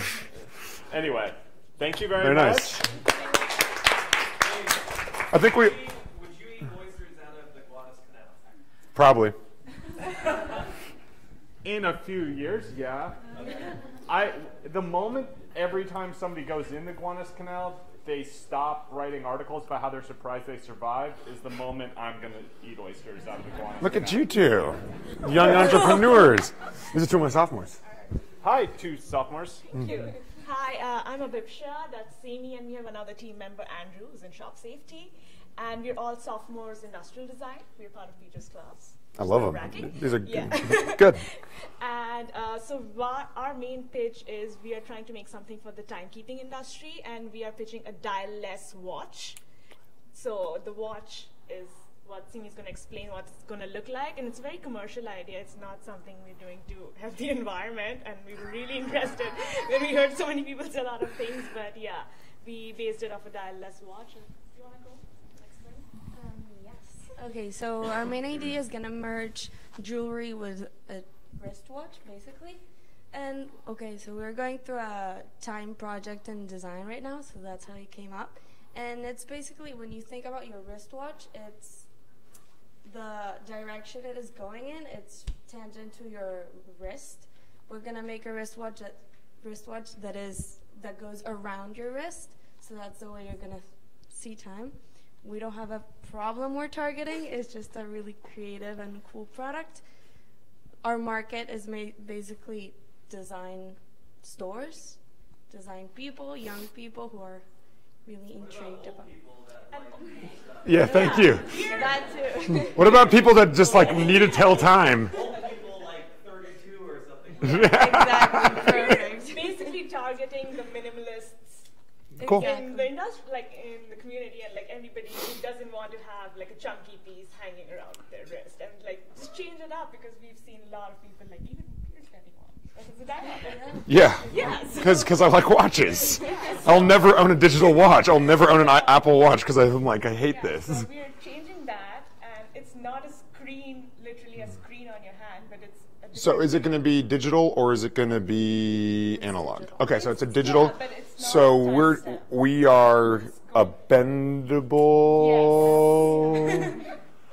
LED display, OLED display, bent on a frame with PCBAs. How does it charge? Do you plug it in? You charge it every night. Oh. And all right. No, but it's okay. And the battery, like, It's very raw, the idea. We have the concept. Okay. We have one. So you are going to have to build a working prototype to show people, and then you're going to have to use that prototype to get quotes for how much it would cost to make in mass manufacturing. I would also recommend building a prototype, just like it could be just a band, and then go walk 10 miles with it on, and see how your arm feels after. Because it's a lot of electronics in there. It's a lot of electronics. It's going to be heat, and it's going to self-insulate. Yeah. And so you're going to end up with a very, very hot wrist. Possibly. Also, I do not buy not having a problem statement. You have a problem statement. You just got to figure out what it is. Yeah. Because people need a reason to buy something. And the reason may be they don't feel fashionable enough, or the reason may be that normal watches are terrible for them. But you got to figure out what that is. Also, kind of to the point of, to Peter's point, it's like, what is it going to cost to make all of that stuff? And there's nothing wrong with making money. Just nothing wrong with it. Make a product, do whatever. All businesses are good businesses. Bring it to my crowdfunding class and we'll launch it. Yeah. You guys have 2 years. All right, let's take our break, unless you guys do want to go. Okay. All right. So, yeah, prototypes. Prototypes. Yeah, working on it. Alright, so I originally didn't think that I had a problem that I was addressing, but after listening to everybody, I think this is what it is.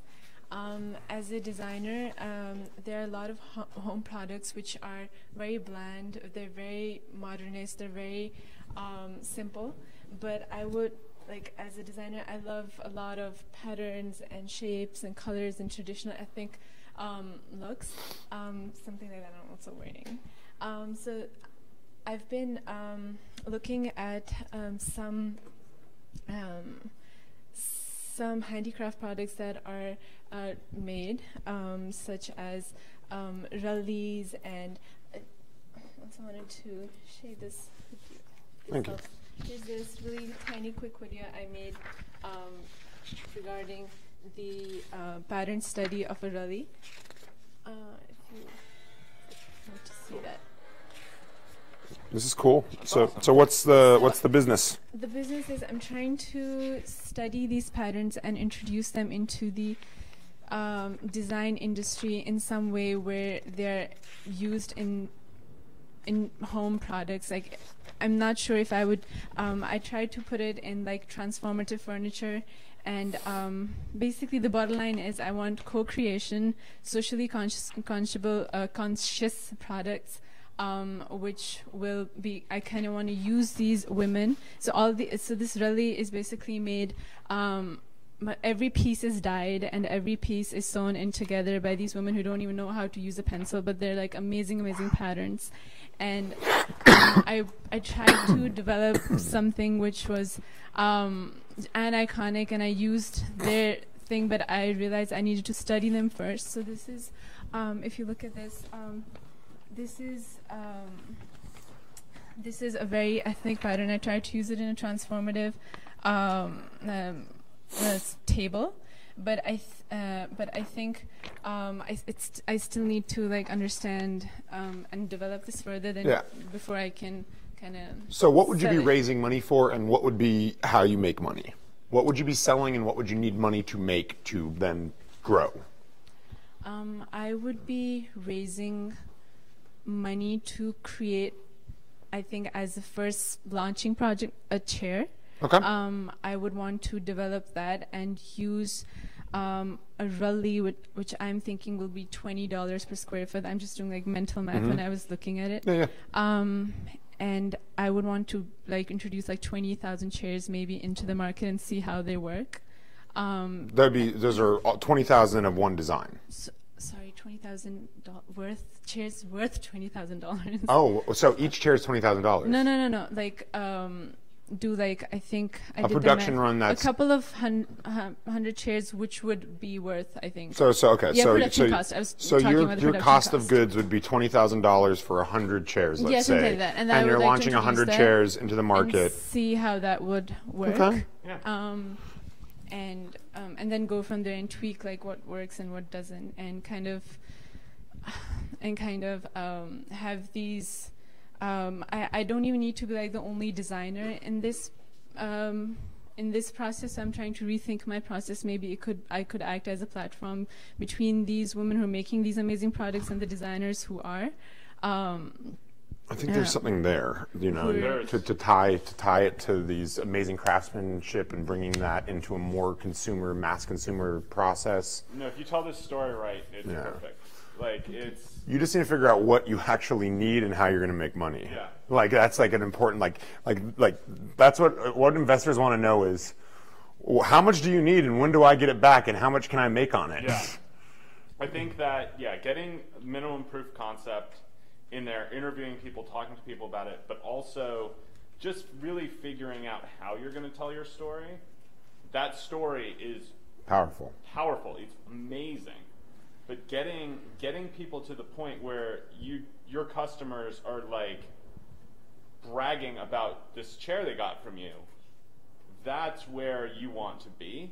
Yeah. And do it for the gram. Yeah, it's telling that story and making sure people feel invested in what you have. So when you're pitching it, I wouldn't necessarily, legitimately, had you told me the story without any visuals of these designs and the chair, I would be bought in with that story. I don't honestly even need to see the chair. Like the chair, I would before I bought it, but I mean, the chair is secondary to the story. And it's also just distilling down the story to I want to engage a extremely long-time crafting culture and use that method to build some new consumer goods that reflect, this culture's manufacturing.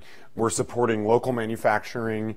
We're supporting local artisans. We're creating something unique that doesn't exist in the market. So just distilling that down and telling it in a little clearer way. Yeah. So like local and international kind of like. Yeah, you tell that story. That. Yeah, no, it's okay. No, it makes sense though. So it's going to be figuring out, how much it's going to cost to build one of these, 100 of these. What can you sell it for? What are you looking for in profits? Or how much are you giving back to the communities? Things like that, Yeah. So I think it's interesting. Yeah. I think it's very interesting. Yeah. Awesome. Great. Right. Thank you. So thank you guys. That was incredible. A lot of ideas. Speaking of telling your story, the next speaker, which you will see after you have a break and get to eat, right, has an incredible story, including running over 40 miles for 70 days in a row. So, and then making something out of nothing. So it's an incredible story. I can't wait for you to meet him and to hear about it, and for him to run an activity with you that will help you guys further develop how to articulate your idea and form your idea. All right. This is more for the camera, right? Obviously. So everyone can hear me? Cool. Awesome. So he already told you that I ran, so that kind of took a little bit of my opening line. It's all right. Don't worry. But I will ask, how many of you enjoy running? Good. Awesome. How many of you enjoy running more than 10 miles? Okay, number goes a little bit smaller. How many of you enjoy running more than 20 miles? Okay, here we go. Carl's my competition too, so that's good. Now, how many of you would enjoy running more than 100 miles? Yep. Cool. So my big thing that I tried to do was really what I would like to call it, I think it's a title, is like how I convince corporations and people to give me enough money to be able to run across the country. And so I set out that I would run for 75 days across the U.S., starting in New York City all the way to California. The intention was to, the intention was to combine my two passions, which are running and filmmaking, and also in the process, raise some money for inner city youth to be able to attend college. What would happen is we created a very interactive process where as I was running, people would be able to follow me on Instagram, social media, and also we would do weekly recaps of the videos and the journey and the people that I met along the way. The end documentary was supposed to showcase what is America in this time and also answer the question of what is the definition of home and what does it mean to be American. So I am not American, I am from Mexico, but I was raised entirely in the US. I consider it to be my home. And I also consider it to be something that defines me here, but I also very much embrace my heritage and my background. And so those were my, I think we lost the one-pager, but that's all right. It lists a lot of the facts that we have on there so that I could walk you through a little bit. And so I know for you guys, you're all here like, hey, I have a product. I have something that I want to launch and I want to showcase. What are the steps to go through this, right, to make this a reality and happen? And so I know Peter took you through that amazing presentation, which was very in-depth, and I hope you guys took a lot of notes, because I follow the same process. I work in film and TV. I'm a development exec and also a filmmaker. And so for me, essentially, every time that I launched into a new project, I'm always starting fresh. Like it's essentially like a little business, right? So the first step is always, what is the business, right? What is the idea? What is it that you're trying to launch off? And working it, tweaking it, making sure that you start answering those questions for yourself, and also finding out what can you do to excite people with it, right? As you're developing, you start sharing it with individuals so that then that way they themselves can start asking you questions like, oh, I see what you're trying to do, but how are you going to do this? Or like, what kind of material are you going to use? What kind of, who's your client? Who's your market? What are you going to? For me, I'm a storyteller, right? So for me, it has to be like, does this story resonate with people? Is there something that is attached to the project that I did that would make audiences go to the movie theater, especially for my market, and or tune in to TV, or on a computer or anywhere, wherever you watch and stream things. So that's like the first step. Obviously, after you start getting some of those questions answered and you start seeing how the market is resonating to the people that are asking you questions, and you're confident enough that you have a project or a story that is strong enough to go, you start going after your financiers, right? The individuals who can help you actually launch this and execute it off the ground. Again, they're going to have some questions for you, and it's going to be your job to answer those. And so with that, as that money starts to come in, you know, you start rounding up your team throughout this entire process. So for me as a creative, you know, I'm always making sure that I'm around people that, one, will deliver the kind of work that I like to do, but also that are creatives and the individuals that will challenge me, because that way I can also make the project way better and stronger, and they will bring their own imagination, their own questions, their own things that will help really, really develop my project. So what I would say, don't be intimidated to work with people that might have, you know, more knowledge of what you're doing, or who may be an expert in something else that you don't, right? When I launched stuff on my project, I was like, all right, I'm going to be running across the US. I'm going to need the best people that I can, people that are, you know, very, very comfortable with what I'm about to do. And so I went around and gathered a team of seasoned executives who had worked, you know, on-field producers who were accustomed to going in and doing like crazy things like, hey, I'm totally comfortable getting on top of the van and recording you as we're moving and you're running, you know. I'll be totally okay if a dog chases you and we have to go in and rescue you. So that kind of stuff. So, you know, that's exactly what I wanted. But I also wanted individuals who shot and who understood how to tell stories like this in a very cinematic and compelling way that would attract an audience to want to showcase the story after we finished. Obviously, then the next step, right, so you've taken it out to your financiers, the people who would help give you the money. Then afterwards comes in the promotion, right? How do you advertise? How do you get a little bit of word of mouth? And you know, everyone says like word of mouth is the best way to do it. We didn't have a lot of money when we were launching this to be able to do huge, massive advertising campaigns, although we wanted to. And even though I had some corporate sponsors who were behind me, a lot of them were like, we will give you, you know, money to be able to launch the project and to be able to, you know, cover the expenses of what the project requires, but we have very little money to be able to advertise. And we're like, that's fine. We will take it to words. So I started to tell people about it, and through that is how it increased. Like, everybody was hearing about it through word of mouth. You know, people were talking about like, hey, this crazy dude from New York is going to try to run across the US, you know. Even if they weren't lovers of running, their big thing became like, I'm curious, I want to follow this dude, I want to know if this guy is actually going to make it, you know. And it's almost, people also started putting bets, right? Like, he's going to finish in Pennsylvania, he's going to finish in Chicago, you know, that kind of thing. But that was exciting because that got people going, you know. As I was running in my journey and going across the US, people would stop me, you know. People would be like, hey, yo, you're that dude who was running. And you're like, cool, how did you hear about it? And they're like, someone told me when I was in Pennsylvania, someone told me like on social media, you know, that kind of stuff. They were like, this is his route, kind of find him. And so it is always, word of mouth, I think, is the biggest thing that you want. Like, nothing gets a product out there, nothing really, like, you know, gets a service out there than referrals from individuals who are there, right? Like, I mean, if you had a friend who told you, hey, I just tried this, like, new, you know, cream, whatever, it's like, it's the best. You're like, cool, I'm going to try it because I trust you, right? If someone tells you, like, hey, that's a really cool movie that you should go watch, you know, you're probably going to be inclined to at least check it out or look at it. So I can't say enough how, like, word of mouth is, like, a key way to really launch your project and get it out there and make sure that, you know, you succeed. And so for us, like, that's what we did. We really used promotion as a way, and the word of mouth, to get promotion from people. And so then we didn't have to invest any money in advertising. Advertising came to us. So we started getting rated up in newspapers along the way. We started getting spots on TV. And then afterwards, once we finished, by the time we were done, you know, everybody started coming up to us for distribution. So I sold my series to PBS. They're in charge of, like, whatever they want to do with it. But along the way, I've been touring it in different countries, well, different states primarily right now at the moment. You know, so it's been really, really successful from that end. And so those, I would say for you guys to, you know, check out and see. I'm going to show you a little clip. You said it goes like this, right? My dream is to run, to see the country I call home, to hear the stories of my neighbors, to find a common goal. I am Carlos Ibarra, and my dream is to run across America. I've always been a runner. Yeah, so this has been a dream of yours? Yes.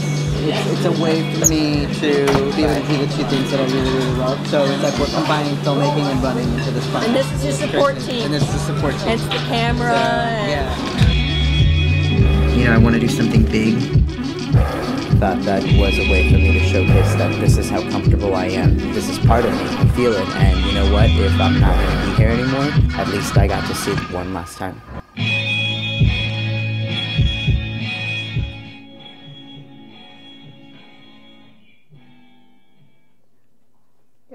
So, cool. So yes, so a lot of this video came after. It's going to come up again. Let's reduce this.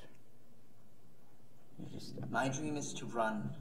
This is a different one that we did. This was our Nike version that we sent over to people beforehand. This was actually the video that we did when we started approaching all the sponsors and all the corporate companies.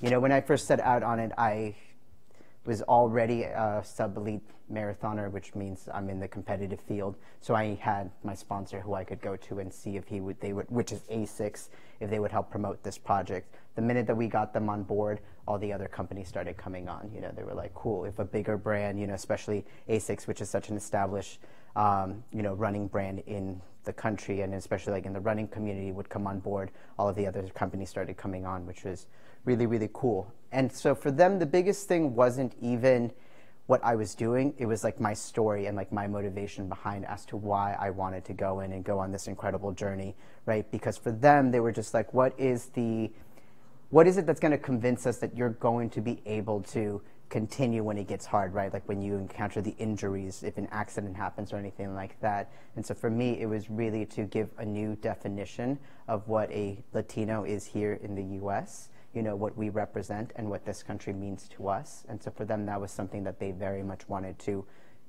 have their brand stand behind. And that's how all of the other brands came in and joined in too. And so for me, I always think about the story, think about the reason, because like how they said, that is what will drive you through to the end, 6 months from now, a year, 3 years, 5 years, 20 years, when you're still running that company. And it always has to be reshaped, right? As you reach certain goals and certain metrics, you're going to have to come up with a new motivation, a new reason why you want to continue to evolve your project, right? Otherwise, it's going to stagnate, and you're probably either going to breach into another project or something else, but it's always about the motivation too and the goal. So for me, as I was going through this, right, I had a series of like 10, 15 mantras in my head as to why I was doing this. And when that mantra stopped working, I'd be like, cool, I'm going to tap into the other one. And then when that didn't work, I'd go into another one.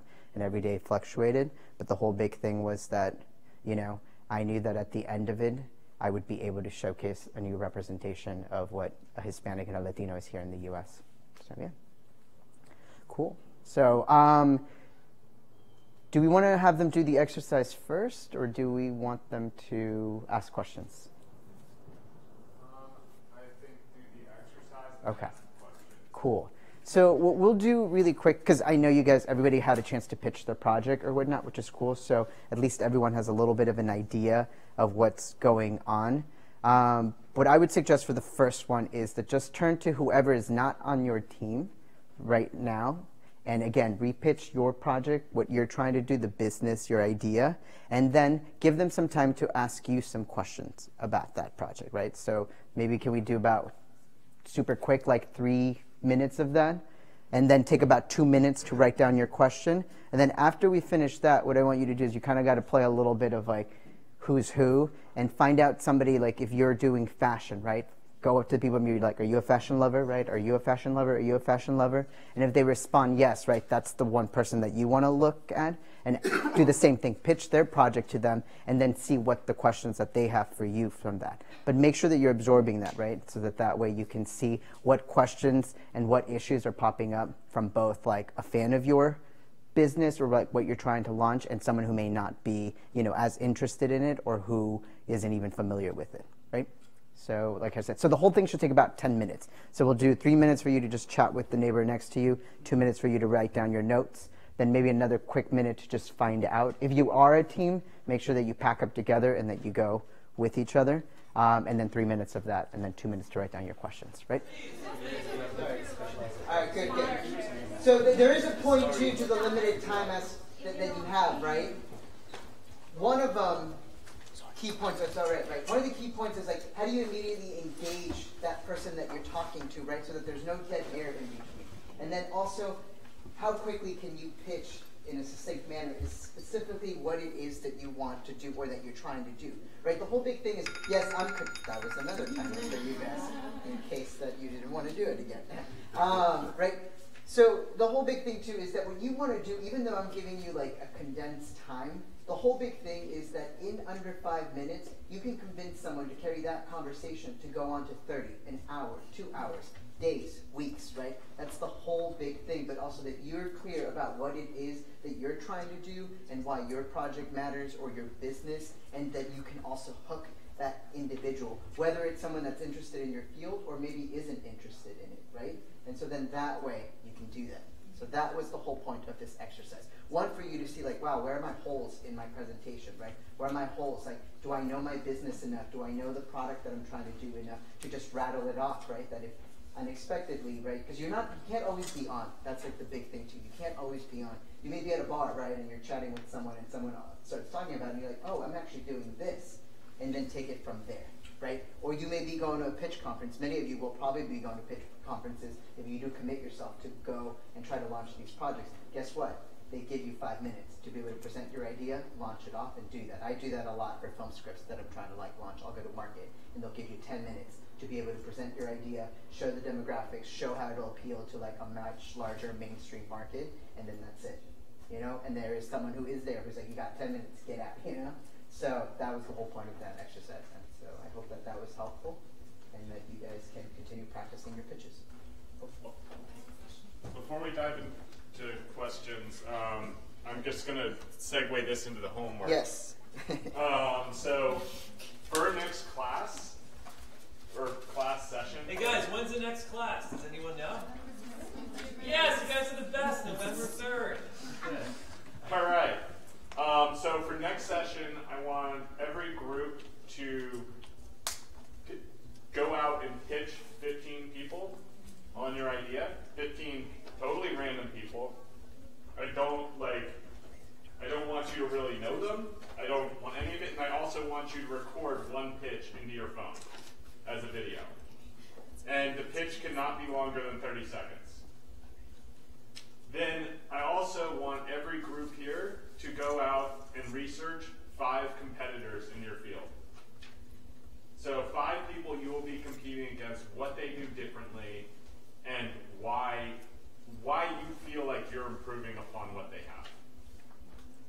And then that will lead us into next session. We're going to be talking a lot about problem statements and a lot about the why you're building this. So this is all kind of, what we're going to do is we're going to take you from just this initial session, which is like, what at a base level are you doing, through to how do you talk about it, to how do you execute on it, how do you fund it, and then actually making it real by the end.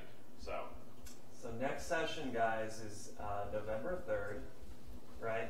And we're going to have Ray, who some of you I told is, he's someone who literally charges $2,500 for executives to spend an hour with. He's going to come in here and talk to you guys. He's literally the guy who's worked with the Empire State Building and is responsible for why it now lights up. So that's the type of people that, you know, like these incredible people today that are going to be here tomorrow that literally are here just to help you. So I'm incredibly excited about that.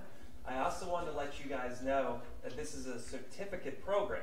So that means every single one of you that sticks with it and ends up pitching at the end, not only will have that exposure to like the president of this school and to the VP and to have that opportunity to actually get up and present for the investor panel, but you'll also get an actual certificate that you can put on your resume to show that you went through this program, you had this experience, which is an incredible thing to do as a career professional, I can tell you, okay? So I tell you that to show you that we're always thinking about how we can really give you value. It makes me feel incredibly proud anytime I can help you and give you value, same with James and Carlos and everyone else that is involved in this program.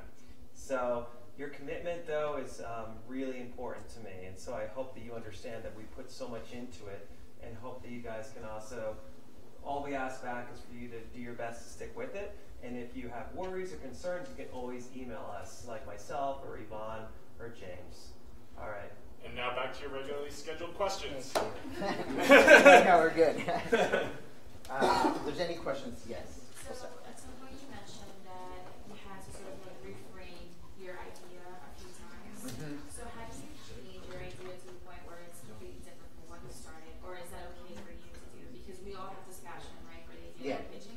So like, how do you sort of like rework it, you know, when you were maybe it's not completely lost? Well, I think you you have to know what the end destination is of what it is that you want, and then be okay with the changes that will happen along the journey, right? So for this specifically, when I set out on the project, I knew that I had a very easy physical destination, right? It's like you have to get to California. The difference was like the how, right? Like how do I get there? And that's what I had to be very malleable with too, and constantly like reframing, restructuring based on like whether the conditions, what the rest of my crew could endure to with me and their health and their safety. And so, yes, I mean, like for that, I think you just have to be always listening, right? Also, and listening and having the ability to be able to weigh the pros and cons, right? And then you making that decision. I mean, being an entrepreneur, being someone who is going out creating content requires so much about just trusting your gut and then being at ease once you make that decision and going with it, right? Because if you keep going back to that regret and being like, oh man, I should have done that. Why did I do that? It's gonna, it's gonna stunt your growth. It's gonna keep you from moving forward and really fully adapting the new evolution that this new path that you went through. So, in terms of getting eyes on you to start with, do you think that having a successor sponsor was the main thing that got you off the ground, or was there other strategies that you used to get more eyes on the project? If I can be frank, and my sponsors will kill me if I say this, but my sponsors were amazing. It was great to be able to have them and have their backing, but it really came from word of mouth. Oh shoot, I have the microphone, right? You can use this microphone, Carlos. Is it on? Okay. Was really word of mouth. And also sticking yourself behind your brand, the identity that it is, right? So I was saying that I'm gonna go and run across the US. So before I started even doing it, when I was training, I was constantly taking pictures of me running through it, right? I was attending running events. I was attending like meetings with like my community, my fellow runners, and they themselves continued to spread that word, right? I was sticking behind the mission statement that I set for myself. And I was going out to like inner city organizations, to groups, communities, and letting them know too, because that wasn't just an exploitative thing. It was something that I really stood behind and that I really wanted to champion and go through. And I think that that's what most people are looking for too, like an honesty and a complete, full 100% commitment to what you're standing for. And so, like how you said, I think the other way is that if you have a product and you're making that, like if you're a fashion designer, right, you should be wearing your clothes all the time. Like it's almost like forget the other clothes, wear yours, right? And like people come up to you and be like, oh hey, I love that, where'd you get it? Oh, it's actually my design, And they're like, where do I get it? But I think that that's what people love, that you really stick to a commitment and follow through on it. My question is actually quite related to that. Did your sponsors sort of try to or successfully dictate some of the aspects of your project, your running route, how did you weather that? Did they make certain demands on you? Yeah, my sponsors were very, very cool. Like I also chose to be involved with sponsors that are very much about community and giving back, and also just being aware of what's going on in our world. The only thing that they told me was like, make sure that it doesn't, because you are going to answer this question about what it means to be American, what is the definition of home. Just be very careful that it stays on a level that is very neutral, and that it's constantly balanced politically. Yes, that it's neutral on that sense, right? Like where you're not diving too much in one direction versus the other, because obviously they represent a brand and they want to reach out to a mass market, and so they're like, as long as you keep it about the moments of perseverance, like going through, following your passion, they're like, that's what we really love. But they're like, you have free reign to do whatever it is that you want. And so they don't do that. They're like, just give us a call when you need more shoes and socks, things like that. Did you have a question? Yeah. How long did it take you to run across the US? 72 days. So, yes. How many miles a day? I was averaging 45 miles a day, so... So as you guys, like when I was approaching my investors and especially my corporate sponsors, the biggest question was like, okay, you say you're going to run this much. What is the plan? I knew exactly what I was going to do, right? I was like, listen, as a runner, I've been running since I was in high school. I've been running since I was a little kid. So I was like, I've got that under my belt. I've won X amount of like marathons. This is my current time as a marathon runner. Additionally, this is my strategy. This is my plan as to how I'm planning to, approach this run. I'm going to do a short day that's going to be no more than 55 miles, and I'm going to do a short day that's going to be no less than 45. And because for me, mentally, I needed to have something that told me like, okay, cool, tomorrow's a short day, so you kind of got to get to rest, you know? So I would go back and forth. And once they knew that approach, they started counting the times, and like, you're going to make it. And they're like, you're actually going to make it under the time that you said. And I was like, yes, but just in case anything happens, I want to buffer in 3 extra days. And so, yeah, so having a very strategic plan. So, yeah, the longest I ran one day was 55 miles, and then that was good. And that was all in one sitting. And I also broke it down into legs. So I would do 13 miles at a time, take an hour break, recuperate, eat a lot of food, then go back, run another 13, and so on. So, yeah. What do you think is the key in storytelling? Anything you want to share about storytelling? Be passionate. Be connected to it. Love like what you're doing. Like have a real reason as to why it is that you're doing that, right? I came in, I think, at the tail end of yours, and she was talking about her connection to her background, right, and her culture and her community. So that in itself, like that draws you in, right? Like because people are always attracted to their heritage. There's a huge interest in knowing what comes back and like how to keep promoting that, right? How to make that happen. So that's part of it, right? So if she brings that in, that's part of her passion. That's part of the thing that will connect it. It's also like the human element, right? We all have a heritage. We all have a background, right? I know you're trying to work in the mental, you know, not in the mental, but in the health field, right? So for me, I'd love to see like, well, what is your connection to that, right? Like, do you have family members that you feel could, you know, benefit from this? Like, how do you experience that? So that kind of stuff, you know, for the guys that are building the wetsuit, right? Are you a surfer? You know, it's like, and if so, I'd love to hear like what your pains and headaches are about these wetsuits, right? And take it from there. So that's what I would say. You have to be passionate. Again, follow through. You have to represent like the brand and like what it is that you're trying to do, the product, because you have to understand it and you have to love it so that I can love it too. You might have touched on this already, but how did you get some of your initial meetings with your sponsors? Did you already have connections to them? I did, yes. And this is the big power of like networking and communicating and letting people know what you're doing regardless of what stage the project is in. So like how I mentioned, I'm a semi-elite marathoner, which means I run with the professionals, which is good. They literally put me right behind them, and then I chase them. So then A6 is already my sponsor for that. So they were like a huge lead-in. But the thing is that I didn't have the relationship with the actual person who gives the money to you, right, or who could sign off on something like this. I had my brand sponsor who was like, cool, he's a runner. So she's like, listen, I can get you the meeting. It's up to you to sell it. You know, I can already tell them that you're one of our sponsored athletes, and we'll get you through there. But that's how I got my meetings. And then from there, as I started sharing with people, you know, other people started coming about and being like, hey, do you have a sock sponsor? And I was like, no, I don't. And they're like, well, there's this new brand called Stance, right? Stance was just about to launch. They had just been out for about a year. And so they were about to launch this running sock line. And so they were like, what better way than to have you promote that and show that our socks can endure 72 days of running non-stop. And so when I got them on there, the same person who like reps them in terms of like agency got me Vita Coco, you know, got me AAA, got me all these different things. So it's just word of mouth.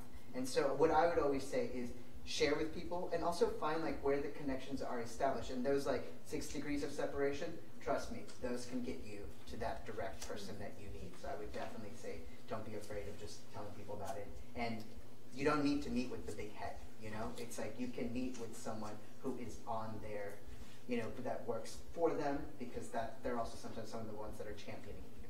So, yeah. If you were doing it again, what would you do differently? Not in the physical sense, but in the, I don't know if you would have like dreamt bigger or gone a different route, like not documentary style, or I guess. To be honest, if I would have done it differently a little bit, I would have invested a little bit more money in the promotion of it, like in the advertising, right? So you asked about strategies and thinking of what we needed to do. You know, in that, when I was preparing originally for the journey, I was very much thinking about the financial constraints of feeding, housing, and traveling for a total of 80 days with a team for 7 days every single day. And so for me, I was like, okay, so that's all that I could think of. So I was like, there's no money, there's no budget for like advertising. But should we have done a little bit more advertising, the extent, the outreach that we could have done would have been much, much greater, right? And so with that, that's something that I wish that I would have gone back to. I also would have wished that I would have reached out to a few more people that could have joined me on the actual journey, and we could have planned that. Like, I had a lot of impromptu people that met me while I was running. Another guy from California started to run the opposite direction, and we met in Colorado. And that was a lot of planning with their PR people and then my people, but we made it work, right? We were like, we're in La Vida, Colorado, let's do it, you know? And so we did, and that was like a huge thing, you know? People were like, oh my God, two crazies trying to run together. Let's capture this moment. So, yeah, so I would say, like, I would have done that too, like the same thing. I wish I would have reached out to a couple more people and band together organizations, more individuals that could have partaken in this journey, because it was very lonely, but it was very beautiful too. Have you done a live stream? Well, so we did. So we tried to do, like how we said, what we were trying to do, we were running on Instagram, and through the Instagram was how you could get live feeds. So the guy who followed me, he himself was responsible for taking all the pictures. He was a photographer, so he was cool, and it was his job to upload at least like pictures every couple of hours so that the people, you know, the audience and everybody could be following us. And then every week we would do a recap with one of the episodes of what we were doing. And to take it back, we would have planned. We probably would have put 2 extra people on our team, just because we fell behind on our like streaming and on our timing, because our people were wiped out. You know, it's like they were traveling and they were also with me on these 13-hour days, you know, if not more. And so, yes, we try to do Periscope, but let me tell you, there are places in the country that don't have reliable Wi-Fi, so it gives up very, very easily. So it seems something that we immediately got to see that wasn't going to work as much as we wanted to do, and to our benefit, we're like, to not have to face that problem, and again, to not fail our audience members, we're like, we need to go with something that's safe and that's guaranteed that we can do. And so we're like, we're going to be in hotels, so at least hotels will always have guaranteed Wi-Fi, so at least we can upload pictures, even if it's an hour late, 2 hours late, whatever, we'll get a chance to upload them then. But yeah, but we were trying to do Periscope for a little while. It was too hard. My team was trying to get me to run with the GoPro so that then they could take all of that footage and take it from my perspective, but it's very difficult. It's very uncomfortable to run with the camera on you all the time. Already when I'm a runner who doesn't run with a lot of stuff on me, I had to have like a safety pouch on me all the time with like pepper spray and like sunblock and toilet paper, you know, all these different things. So yeah. What sort of opportunities emerged after you finished your run? Tons of them, really. To be honest, like I said, university started calling me to show work in progress. A lot of just development execs called me because they're like, cool, you're coming up with crazy ideas. Actually, that's how I became a development exec. What's a development exec? So a development exec is someone in the film and TV industry who gets to greenlight projects. So you get to decide the merit of whether the project actually has viability to go in and be on TV or be made into a movie. And then my job with it too is to actually help develop the project to come to fruition and be the best possible, you know, movie, TV show that it can. So I work hand in hand with the individual. So not only do I work out ideas and concepts, but I also follow through on the execution of the projects. Yeah. And so yes, so a lot of opportunities came up from that. You know, people started asking me to help them develop their projects, to help them do their films. So a lot of producing of different projects, commercials, you know, TV shows, movies, and then right now I'm a development exec, which is great and super fun and a lot of work, but it's good. So, and that's again, you know, you have to love what you do because it's a lot of long, long hours, and it's better that you're doing something that you love and that you're passionate about, so that it makes it a little more enjoyable. Did you have the team on the day that you started running, or you sort of like developed your entire team while you were on the journey? We took time to develop the team. So I brought on my producer, Taylor Nagel, was on probably, so from when the concept of the DA started to the actual execution was 8 months in the making. And then by the time we finished, it was almost like a whole year, right? It was like 11 months and a half. And so Taylor came on board about like 3 weeks after I had the idea. And then from there, we started going out to individuals. Our VP came in maybe like 2 months before we set out to production. My co-director and head director too, who was on it, she also came in about halfway. So we slowly started to build our team. But for me, it was very, very important that I wanted to spend time with my team before I set out on this big journey with them, and they were going to be with me. You You know, we had Dean Carnassus, who is one of the ultra elite marathoners. We had his team who helped us like prep for the journey itself. Dean Carnassus? Well, he didn't. His team. So like Do the you people guys know who. who that is? So he's the man who's run like 50 marathons. Yeah, he's in written like a 50 bunch days. of books on ultra marathon running. Yeah. He's really famous in that community. That's Yeah. interesting. So again, through like communication, through talking to people, through sharing it, I got connected with it. They're like, you need to talk to this guy because if you're going to do that, he's the expert. He was in the middle of some other journey or something at that time, so he wasn't able to meet with our team, but he got his production team who recorded his 50 marathons from 50 days. And then his advisor, who like is his coach, talked to me about it too and how to prepare both mentally and physically. And then they also, talked to my team about everything that would be that could happen to me while I was out on the road. And so that's, for me, that was very important that they knew who I was prior to going on this journey, because while I was on the journey, they were like, you don't know what his emotions are going to be, you don't know what state he's going to be in, so it's good to just know who he is beforehand. So yes, so we did meet with the team. And I also think that that requires that, right? Like if you're going to put yourself in a scenario, like especially like if you're launching like a business, right, you have to be with a partner that you trust, that you can have open communication, and that you can also have an open discourse if you disagree, so that way you get to a good, end point with it.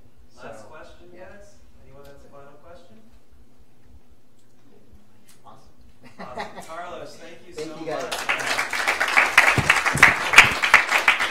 All right, guys, we made it. That's the first session of the Ignition Lab. You guys are amazing. I love getting to meet you guys. The final thing is you've just been emailed a survey. It really helps us out if you just give us feedback so we can show that our program is helping.